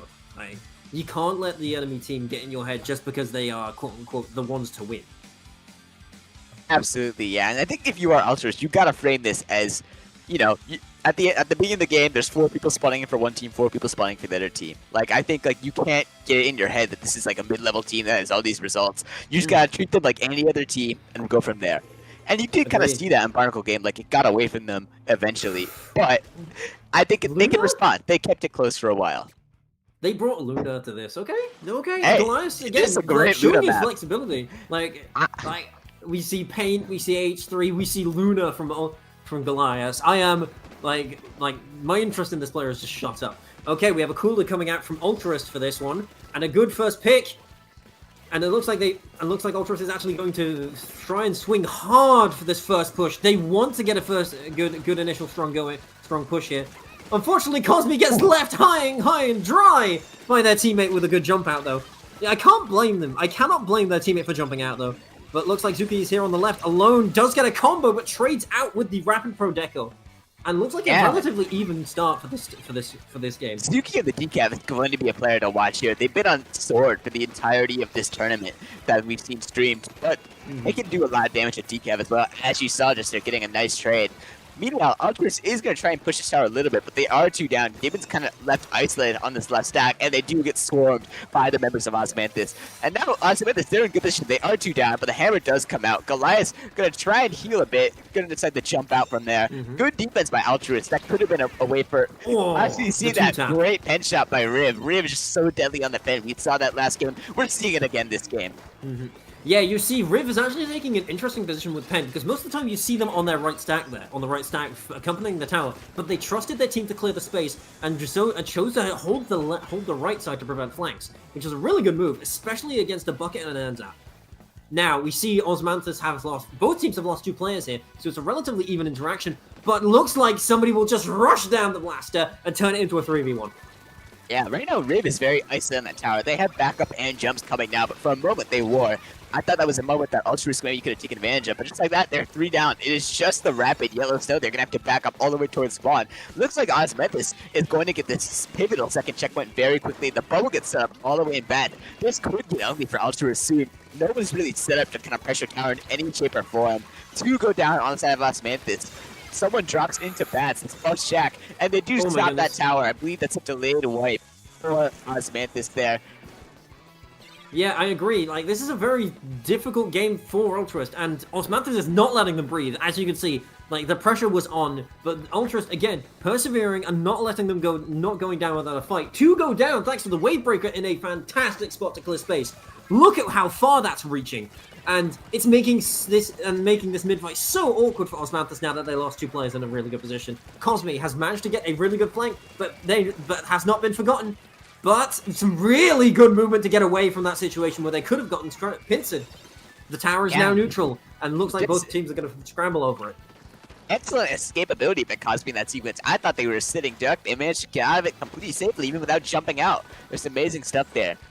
The game has settled a little bit back to mid. The missiles are going to come out solo on Yellow Snow there. They're going to have to back up. Cosme is going to follow up the missiles, looking for a kill on Yellow Snow. Finds one, looking out for a kill on Wintree's on the heavy. They're going to go down there. 2 are down the side of Osmanthus. But I mean, I think from the perspective of Osmanthus, this is totally fine. Ultras is not even close to getting the tower towards where you got it for your push. I think they just have such a long way to go. They got to keep us at checkpoint still. Gibbons going to try and push up on this end. Maybe he gets a foothold into bats, which they're going to need. They want to get even close to this lead. Oh my goodness. Gibbons is... Oh my goodness! That was such a close call! Okay, but it looks like Osmanthus is slowly showing some cracks, and there is an actual chance here for Ultras to actually shake their defense, and it might just happen. They just lost another 2. The checkpoint is right there and free for the grabbing if they can pull it off. 3 down! Ultras is here, and they are standing their ground. They are not letting this end. They need Nobody to get is near tower for Osmanthus right now. The lead is close to flipping, and it does just that. Oh, the Tower Rider goes down directly after, but Ultras, they will take it. Keep it on Yellow Snow. They are still in the bats, completely uncontested. They're getting jumped. They're getting a whale out. They are getting good chip damage on Cosme and Riv, trying to poke on the bats. Goliath is going to drop on them. They get chipped as well. Yellow Snow weaving a dodge. It goes right past Goliath. They eventually get taken out. Oh, Shaq trying to go further in, gets a nice kill before getting traded out. Altruist is just wasting the time of Osmanthus. Osmanthus looks to be counter pushing right now. There's just 30 seconds, and they gotta go the full length of the map to get that lead back. But I mean, Altruist, they're doing such a good job to make sure they waste resources. Like the stamp here, this stamp is very early from the perspective of Osmanthus. It's not going to help you get the lead unless Goliath can get another one here. I do agree. It's true, but it looks like Osmanthus has let them have their fun, and looks like they are just going to build enough momentum to finish this out. Unless all the players on Altruist are able to actually come together here and get a desperate plea for the points. It is so close. Oh my goodness! That was last second. Had that not gone through, that would have been over for Altruist. But Altruist, again, perseverance at its finest in this situation, and they actually get on tower to stop the end of Osmanthus' perfect run. It is no longer perfect. They have stained the record. They've done something none of the other teams in this tournament can. And here we are. We stand at an even 1-1. This is where things get interesting, people. Oh, baby, we got a set out of hands right here. So many people thought Osmanthus was just going to cruise to an easy win here in this All-Star tournament. But no, Altruist, they respond with a punch to the mouth. They take Inkblot Tower. And credit to them, because this game was looking very one-sided at about like the 2-minute mark before the Altruist got their push. Osmanthus got to push all the way to 20. That's usually a winning push on a map like this that's so defensive. But Altruist, they did not give up. They burrowed their way into the bats of Osmanthus and just kept that stagger up until just enough where they were able to get lead. And I also want to give credit to their defensive stand in overtime. Osmanthus got dangerously close to coming back and just completely flipping the momentum of the set. Like, I think if we'd see an overtime comeback from Osmanthus, we're talking about a completely different storyline right now. But Altruist, they held strong right when they need the dive on tower, right before lead flip. They got on tower and they take this game. Oh my god, we are in for a good set here. Altruist has proven that they can hang with the big boys here, and we'll have to see if they can hold on for this next game here under Terrain. I do like to.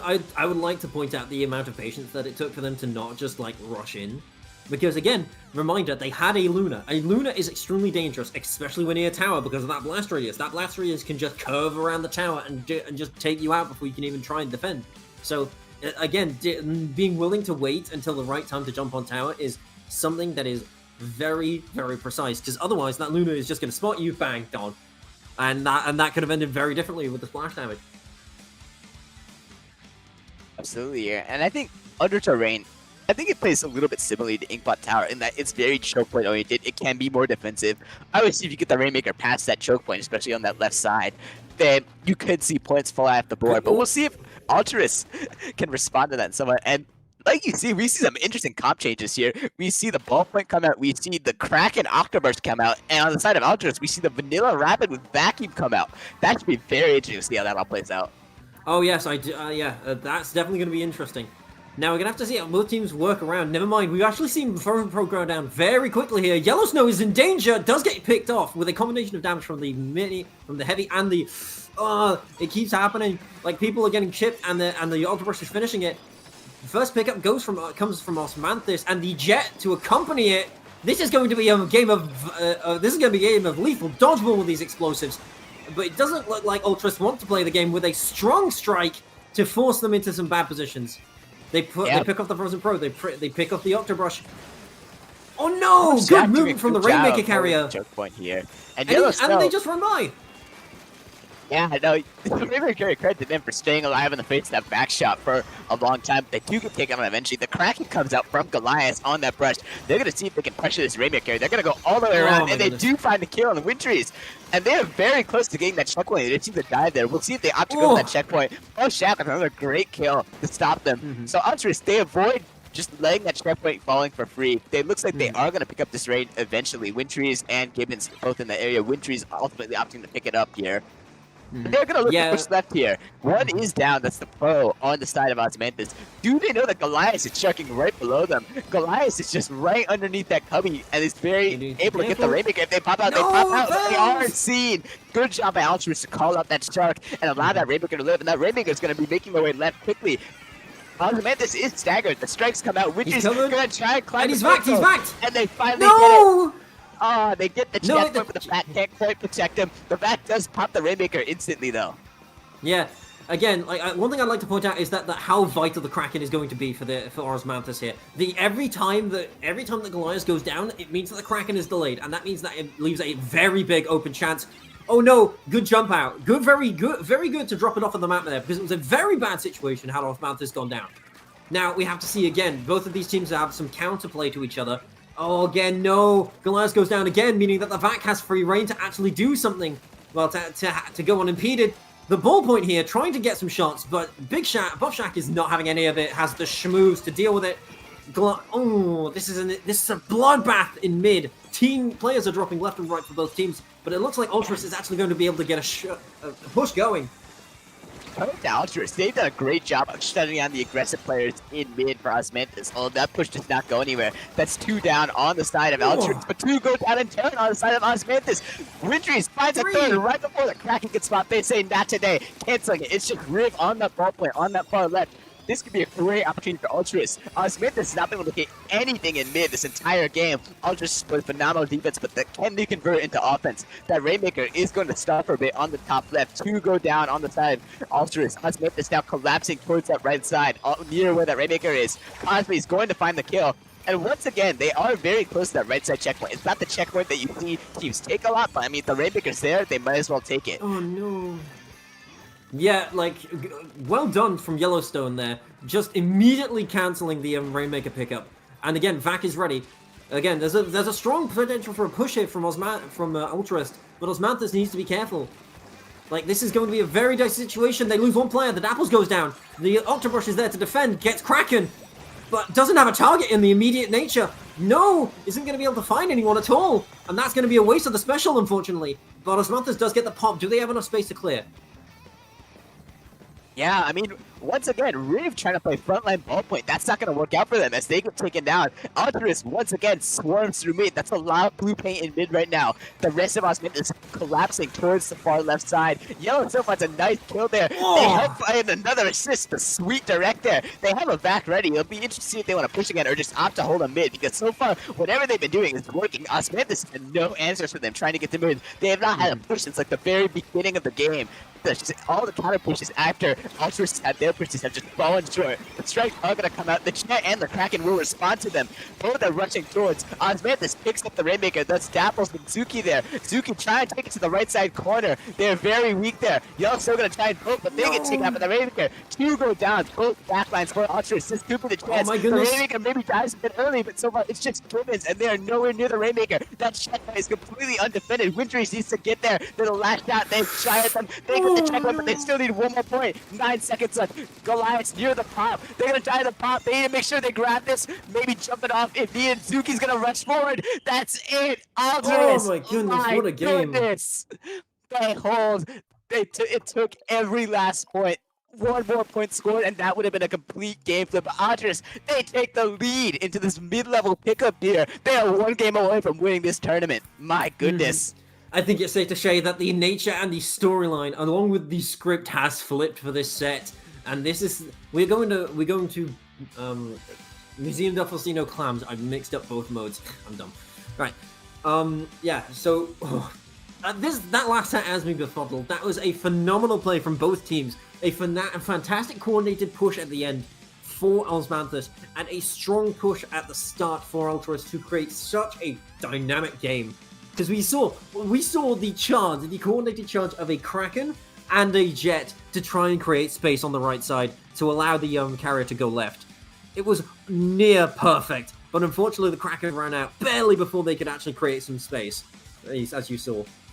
Yeah, I mean, you look at our game 2 on Inkblot Tower, where they played well, especially in their push, but they weren't the dominant force throughout that entire game. I think that was a complete total shift into game 3, though. Honduras, they were the dominant force throughout all 5 minutes of that game. They played lockdown defense. I look at especially Goliath. They completely shut down Goliath throughout that game. They could not get anything with their Sharks, with their Krakens, with anything. And that's a very impressive thing to do. Goliath is a very accomplished player. And I think you've seen them do so much damage even throughout this tournament. But Algeris, they had the recipe to completely shut him down there. And I think they parlayed that into a very, very strong defensive win. It got close in the end, but I think ultimately they were there when it mattered most. And just The complete tone of this entire set, of this entire tournament, has shifted. People thought that Osmanthus was just going to steamroll to an easy win here, but now they cannot lose a single game. If they lose one more game, that's it. They are not winning this tournament. Ultras, they are so close. They are one game away, but they've got to lock in here. They can't get too overconfident, knowing that this is still a mid-level team that they're fighting. But we will have to see here.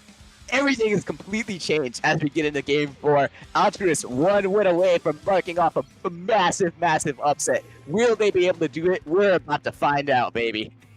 They actually bring in Crack into this. This is going to be interesting to see how they play around it. And they also have a Booyah. They have just about everything they want. They want for Clams. But we're gonna have to see how they deal with this Wavebreaker, because the Wavebreaker again going to be able to be great for clearing out Goliath's Ultra Brush, and it's going to be great for creating space.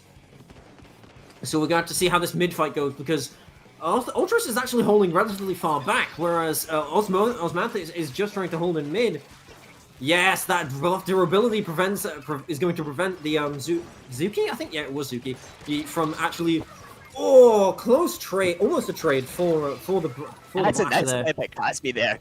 They do end up going down in the ensuing practice, but getting a kill, jumping out, getting another kill, that might be the fire starter that Osmanthus wants to see there. Zuki gets a nice follow-up from their Booyah Bomb, and they're looking to push towards the general direction of the plat of Altruist. They're going to try and collapse, and Yellow Snow is doing a great job of drawing attention all the way there. Yellow Snow does get taken out, but that sort of stifles the momentum Osmanthus is trying to build towards the plat of Altruist. It allows the other teammates of Altruist to get back on the plat, get a cooler up, and get firmly set up for defense.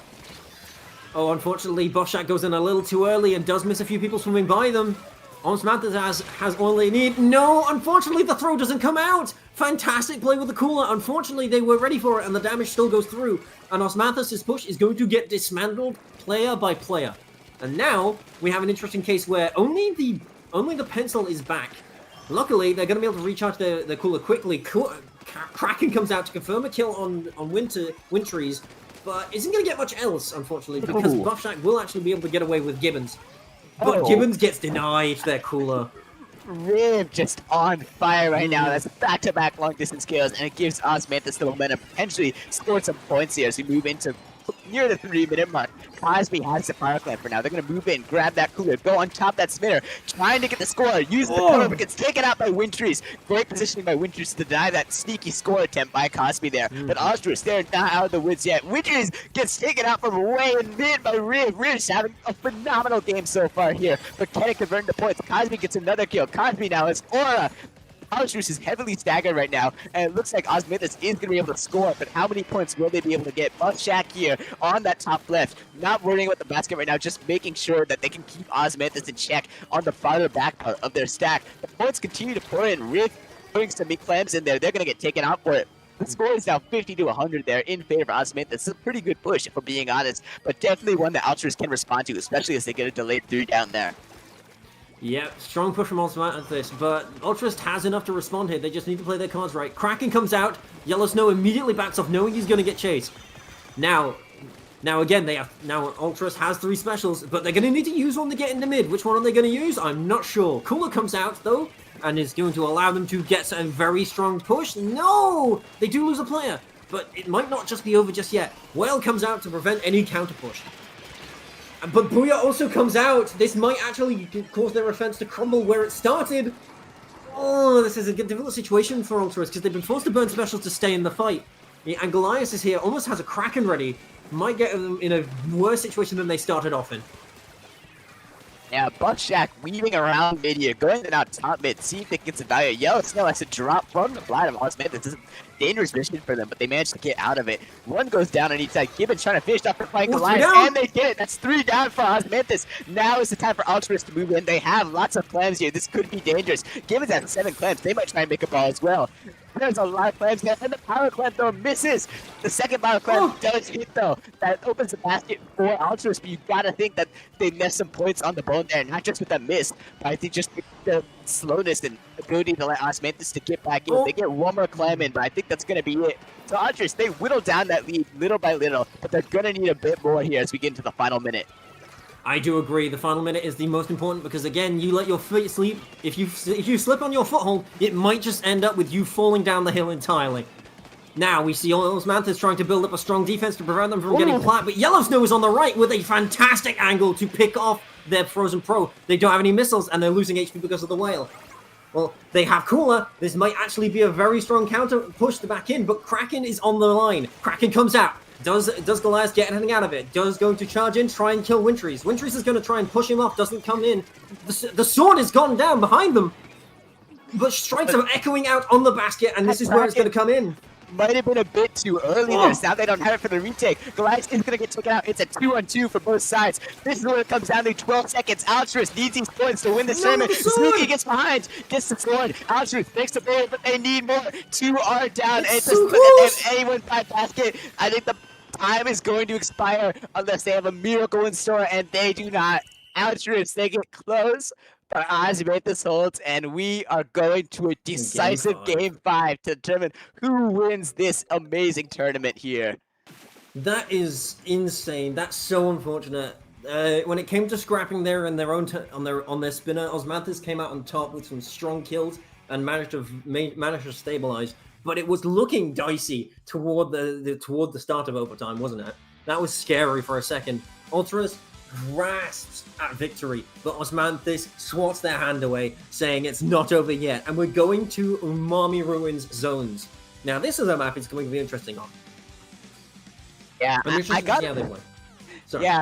got a bit nervous seeing Goliath use that Kraken in about 30 seconds because I thought it was a little bit early, but they ended up managing to have that work out there, as even though the Kraken expired and it allowed Altruist to kind of get on the plat of Osmanthus, they were able to kind of circle back, get a trade, and sort of just stifle Altruist's push enough to the point where they weren't able to get enough points to take the lead. So, very interesting gamble there with the Kraken, but it ended up working out for them. And like you said, we are moving on to Umami Ruins Game 5 here, and again, this is a very lockout-heavy map, similar to what we saw in Game 1 with Barnacle. I think it being 2 zones makes it just so much harder to cap on retake. Like, you can't just throw specials at one area. You have to go for 2 separate areas. You have to be very coordinated, very disciplined on your retakes. And I think based on what we've seen, especially these last couple games, both these teams are capable of that. Like, Ultras, they have brought it. They have seemed like a team that is not, like, it's just as good as Osmanthus, who are mid-level, who do have so many good results. They have delivered, and they've made this such a close and intense set. So this could honestly go either way. I think after that last game, momentum's got to be a little bit in the favor of Osmanthus after avoiding the 3 straight losses there. But, I mean, again, you got to put it into context. Like, they're the favorites here, and they're 1 game away from losing. It should not have come down to this. No one was expecting it to come down to this, but they still got to win here. And again, they're amazing players, so they could easily win here, but we'll have to see. Yeah, we both came into this expecting somewhat of either an underdog story or a stomping, but we are watching 2 titans clash for the entire audience to enjoy. And again, it comes down to who wants to win more, who wants to become number 1, and who has the desire and the drive to win. And it looks like we're going to find out. Ladies and gentlemen, the final set of the Academy All-Stars Tournament. We are glad to present to you Osmanthus versus Altruist. Let's see who's got the guts for it. Yeah, we see Yellow Snow stick with that Rapid Pro, which I believe has had a lot of success over these last couple games. So we'll have to see how that works out, if they can continue to replicate the success here as we see these teams get settled in the mid. Early cooler on the sides of both teams here. Ultras centering around that left zone pretty nicely. Buff Shack taking a nice aggressive fight there. They're going to try and kill Zuki, and they do just that. They're going to flank around now, going for that far left zone, looking for Riv. They get Riv mid-jump, looking for Goliath. They get the trade. Do they see the jump? That's Cosby there. Cosby forced to jump out immediately. That's a full wipeout in favor of Altruist there. Yeah, that is a very strong start for Ultras. They just need to be careful not to lose their footing too quickly. Kraken comes out from Goliath. And we also see Booyah come out. I didn't even notice it had been popped. Whale comes out as a response from Yellow Snow. But it doesn't look like they're in any mean or position to intervene with the fight happening on the left. And it looks like Osmanthus will in fact take zone and leave Ultras running back for the moment. But they're not backing off for long. They've taken the right zone, they need to take left. Cosby's managed to get behind them, but they just get noticed. Oh, what a well-timed jump to get away from Buff Shack, who was about to finish them off. But it looks like Buff Shack finds them again and finishes what he started. Now this is what we're here to see. Yeah, looking to take a dive on Goliath. Can't quite find the kill though. Goliath barely survives there. Leading on that right side. Gonna try and maybe dive forward. They have Kraken at the ready. They're gonna have a Booyah Bomb behind them as well if they wish to move forward with it. That Booyah Bomb is going to go deep into the spawn of Altruist there. Osmanthus, they're settling in the mid. They still have some specials. The cooler comes out. The Cosme on that pro goes down. The strikes come out. Goliath goes down as well. They're not going to use that Kraken. Zuki collapses in the pit. They find a kill from Not4 getting swarmed out by the teammates of Altruist. Altruist moves back in the mid. Cancels the Kraken again. Gibbons fighting. They're going to go down to Cosme. Cosme, very weak. Going to have to jump back into mid. Does Altruist see them? They do. Altruist cross their way back into mid, and they cap that zone again. Phenomenal retake, and phenomenal, again, tenacity is the best way you can describe these teams. Neither one wants to go home empty-handed, but one of them is going to have to, and somebody is going to have to accept that fact, because Osmanthus is not looking to let go. It's a tug of war, but it's evenly matched. Kraken does come out. Osmanthus is looking to push into mid to get some more ground. They do get lead, but how long can they hold it? Yeah, that penalty is up for Osmanthus. That zone timer is ticking down, and 2 are down the side of Altruist. The last 2 kind of centered around that dome here. Goliath's trying to be able to poke, and gets taken out. That's a very good kill by the Heavy on Altruist there. Oh, Shaq, they've had a great game so far. Moving in to find a kill on Zuki. They're diving. They find the kill. They have strikes at the ready now. They're getting dove by Goliath, and then they find a kill on Goliath. Buff Shaq is on fire this game. They allow Altruist to get back into mid and cap that zone. Swinging the big hitbox around to the bucket that they should, and they are doing it phenomenally to seek out and find some people with the very tip of their hitbox, and it's working out for him because he's outranging in these short-range weapons. Oh my goodness, Zuki almost gets picked off with a finely placed shot, and again, Altruist again is doing a great job of using their wave breakers to position and force people away. Both teams again doing a phenomenal job of holding when they need to, but this is going to be I'm predicting this is going to overtime. And it looks like they intend on making that prediction come true, because Gibbons does allow for a back cap and allow for the lead to be flipped. Now we see Altruist is in a good position to take this entire game, but can they pull it off? Oh no! No! On the side of Altruist, it can't end like that. No! There's no way that they can replay it. We are very deep into this game, no, but oh my goodness, that is... I'm speechless. This is arguably the worst possible time in any tournament, in any situation for a DC, but it's not over yet. Altruist, they're going to be down a member for the rest of the game. It is Yellow Snow on that S-Blast 2 DC, I believe, or that rapid, pardon me. Wintrees is holding on Dome. The lead does flip in favor of Osman. There's just 55 seconds left, but that timer is ticking down. Yep. Altruist, they're gonna need specials, particularly strikes from that bucket if they want to get back in. They managed to stop the zone time for ticking out, but that Kraken is chasing all the way around. Gibbons is going to go down to it. That zone timer keeps ticking down. Just a little over 20 ticks remaining. Riv is going to try and poke back. This is the last chance for Altruist there. They're close to strikes. Jack, they've had such a good game, but they're gonna get taken out by Riv on top of that top mid. 10 seconds left, and it's not looking good. Riv is gonna hold on to this top mid, and that will be it. Oh my goodness. The tragedy of the game, dude. That is not a fair conclusion. I have to say it. That is not what we wanted. This was a phenomenal set, only for it to have such an anticlimactic conclusion. Unfortunately, either they do replay it or the TOs do make the decision. We have to leave it in the hands of the TOs for this one. Unfortunately, both teams had passed 50 points. Unfortunately for the timer, so it is up to the TOs.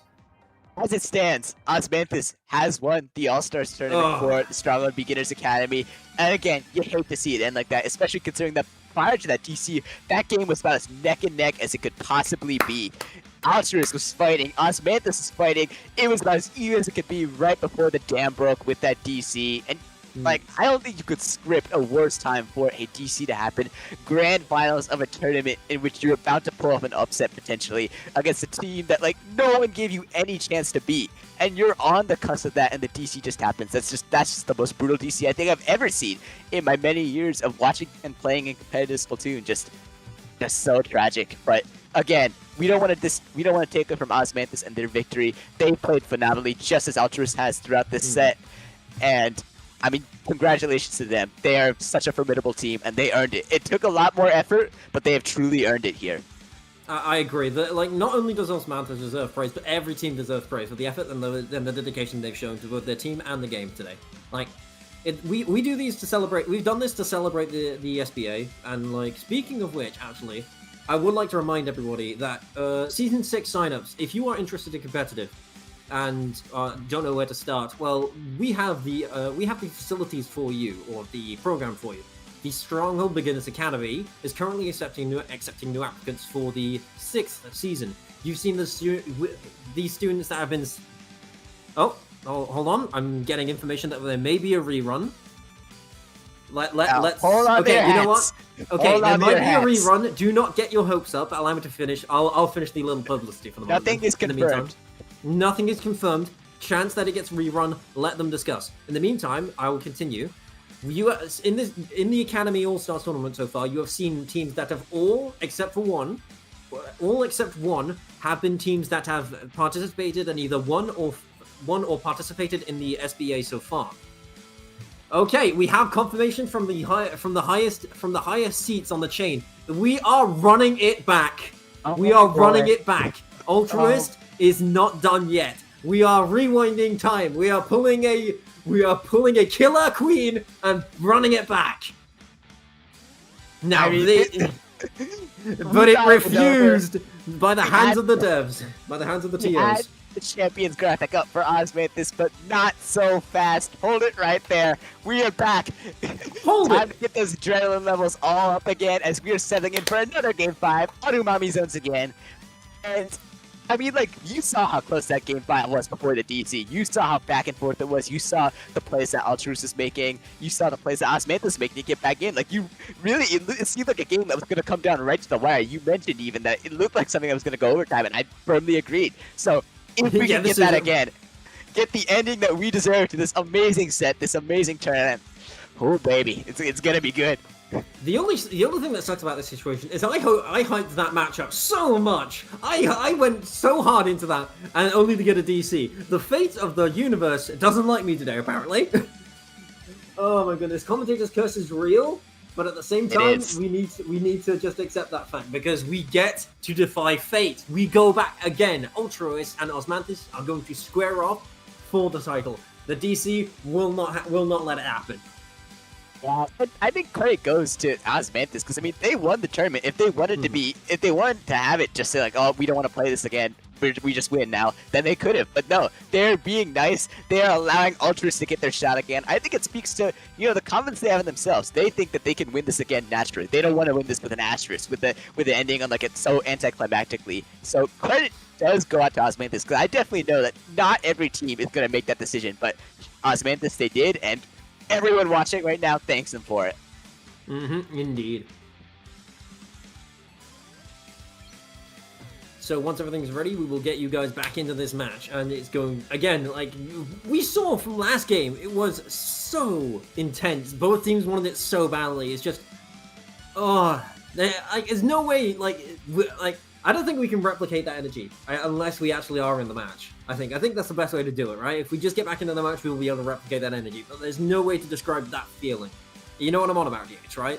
Oh yeah, no. I mean, as players in this set, it must be so weird, like thinking it's over, thinking that like you tried your best but just didn't work out. To now having to lock in again, having to maybe win the whole tournament again. Yeah, all the hope has returned, all the stakes are back on as we once again get into our Game 5 for the second time here. Winner wins the tournament. Here we go. Altruist offering a hand to pull... No, Osmanthus offering Altruist a hand to pull them back up and let them square off again. Both teams roll out as usual, and it's looked like we're going to see the same approach from these teams. 2 players on the left, 2 players on the right, but Osmanthus loses 2, but so does Altruist. The clash of the ages. Zuki looking to paint one zone, but isn't going to be left alone. We have both teams who have cooler buff at this point, and it's going to be very interesting to see which team is willing to square up first. They put Osmanthus looking to push up mid with a Booyah Bomb. And does the rip behind Altruist. Doesn't get anything out of it, but maybe pushes people forward. Zuki getting chipped with the blaster. But Gaius has found their way in and does get 3! And the Kraken comes out to extend the push, forcing Gibbons away and keeping everybody else back in their spawn. This is a strong showing for the first push from Osmanthus. Yeah, it's a great lockout. Keep an eye on Riv. They are now on the dome of Altruist. They're going to get forced off because of the strikes. But this is a very brutal lockout that Altruist off to find a way back. But getting 2 down and shredding that Bria bomb from Zuki is a great way to start. They find Cosby as well. It's just Riv. Goliath jumps in the mid, finds a couple, but is going to get traded out. Altruist is going to be able to cap this zone.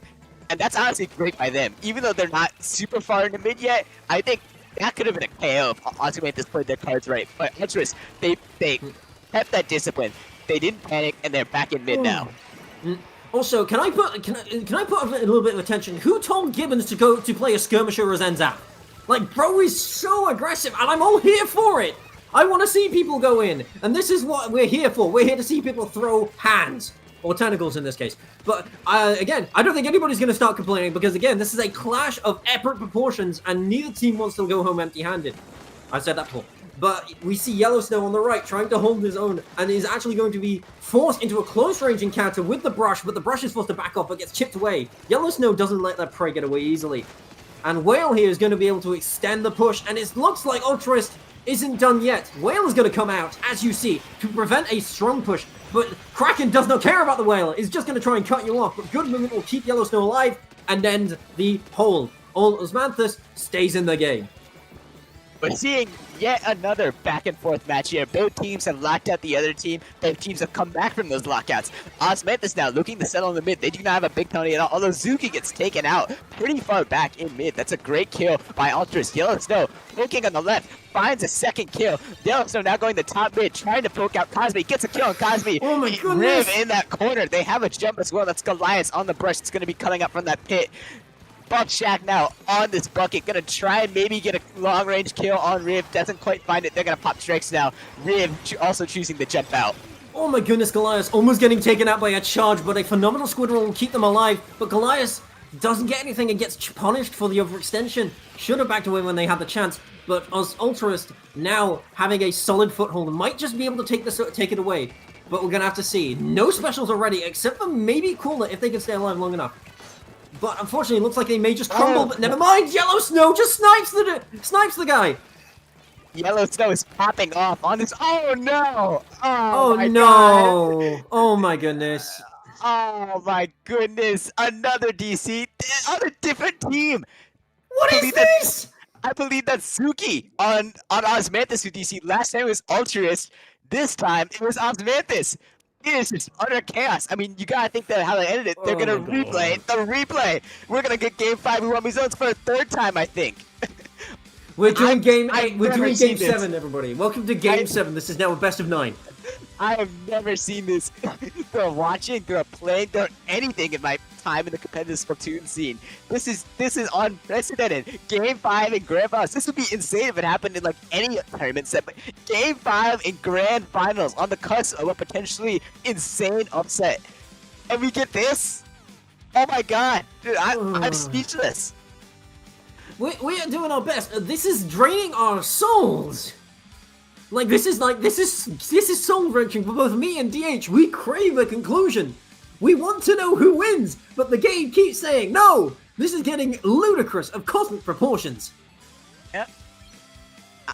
I mean, you know what? Hold on. It makes it fair. Both teams have DC'd once. Both teams have, theoretically won iterations of Game 5. I think, Altruist would have continued to the KO if they didn't reset that game. But we are getting into it here.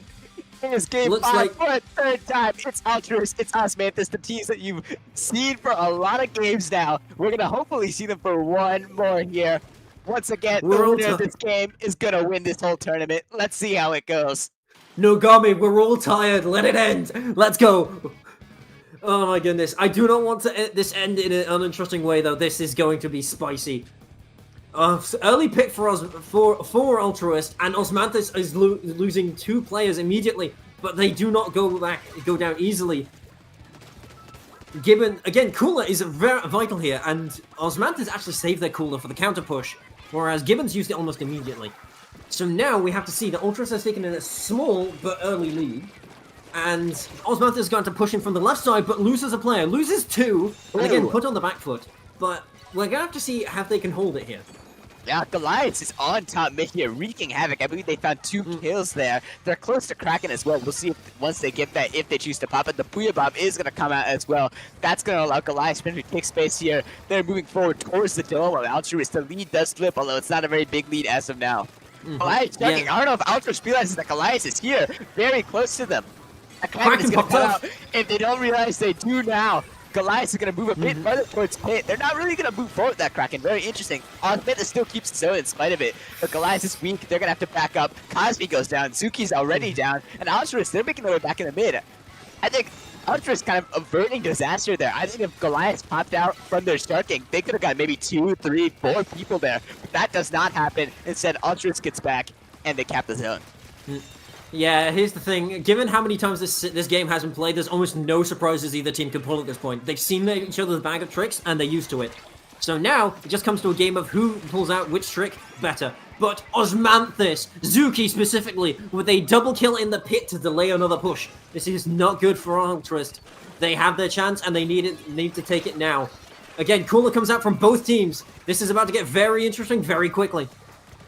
The first death happens for Osmanthus, but who can take it back? Cosme almost getting killed by the whale, but does get refragged by Wintrees. Wintrees is now left in the back foot because of the Kraken, but knows exactly where his opponents are. But he needs to be careful because he's all alone. Where is the Inzap actually? Oh, Inzap is on the left. Yeah, Gibbons very careful.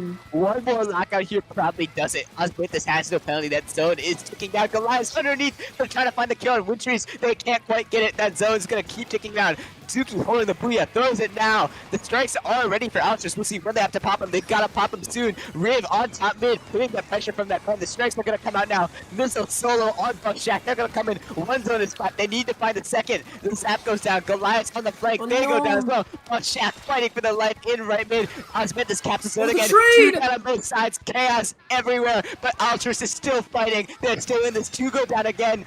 Osmanthus caps again, and that might be it. It's just Buckshaq, and they're not going to be able to get there. That's a delayed wipeout, and finally, we have a winner of the Stronghold Beginners Academy All-Stars Tournament, and it is, after 3 iterations of Game 5, Osmanthus.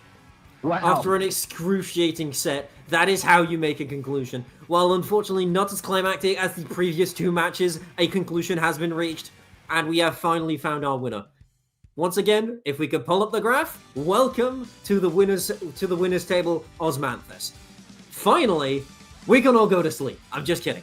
But again, some phenomenal games. And again, while this last match was not as a climax as the previous 2, I'd like to reiterate the skill and perseverance put on display in all 3 of these matches.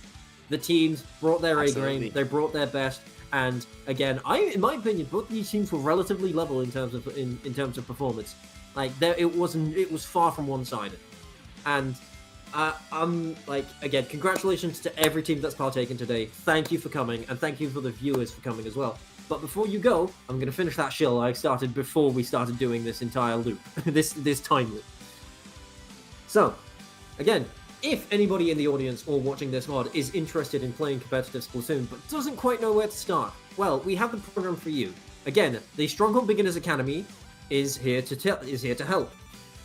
We are currently accepting signups for the 6th season. Or every other team except for Osmanthus was a team that had partaken in the program before and graduated, and most of them are still active today. So, if you are interested in learning and are willing to take the commitment, we will gladly accept you and show you the ropes of how competitive works, get you the basics, get you a team, and show you how it's done. You can sign up. We can sign up if one of the moderators is willing to link it in chat. You can sign up at SplatoonStronghold.com/academy. Fill out the Google form, and we will attempt to fit you into a team that we can fit you in. Now, if anybody in the audience hasn't been selected yet from the previous seasons, do not worry. We keep your applications, although we would encourage you to reapply so we get up-to-date information on you. Just because you did not get picked before does not mean you are not under consideration for this next season. So, we do not wish to discourage anybody from applying again. So, if you are interested in partaking in this academy and want to get into the competitive, please, we encourage you to sign up. We'd be glad to have you if you do get chosen. Yeah, and as you see today, there are all of our sets today, but most notably these grand finals. The teams that are formed throughout this academy, they can play some amazing, amazing games soon. We saw Ultras, we saw Osmanthus, we saw so many teams today that came out for this All-Stars tournament, and you could be a part of this. You could be a part in a set like this with all the ups and downs, as crazy as this, if you sign up right now.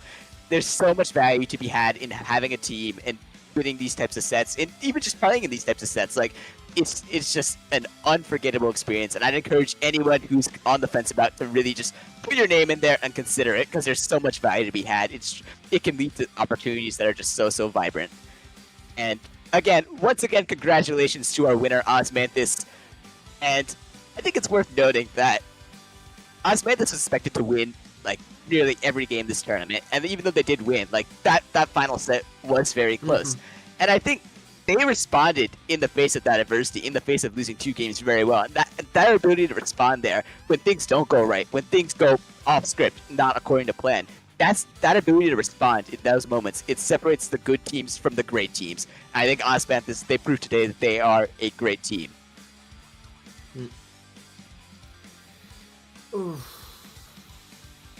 Yeah, there's no other way to say it. Like that, everything's been said at this point. I'm just tired. Like after that, it's mentally excruciating set of trying to keep up with all of that. Oh my goodness, there's nothing else to be said except for good games. Like the best team has unfortunately come out on top. Great, phenomenal. There's so many ways to riveting. I think the best way to say it, exhilarating, riveting. So many adjectives and ways to describe it. Like. That is probably the most intense set I have commentated for Splatoon, and it was a genuine pleasure. I think it's that was one of the most wild sets I think I've ever seen. I think just the ups and downs, the DCs, the opposite potential, everything that both of these 2 teams brought. Shout out to Ultras for making it so close, even though they fell short in the end. They proved that they belong on this stage. They proved that they deserve to be here, and. Again, congrats to Osmanthus for winning this first All-Stars tournament for the Academy. But I think that we are going to wrap up now after a very long time. I think we've finally reached the end of this tournament. And Kieran, where can the folks at home find you? Well, you can find me on just about. You can find me on Discord, Twitter, everything like that. You can find me on the socials. My @ is normally just @SnodKieran if you can find it. Feel free to follow me if you want. And where can people find you, DH? You can find me on Blue Sky at dhpf28.bluesky.social. I'm there. If you want to find me, I am there to be found.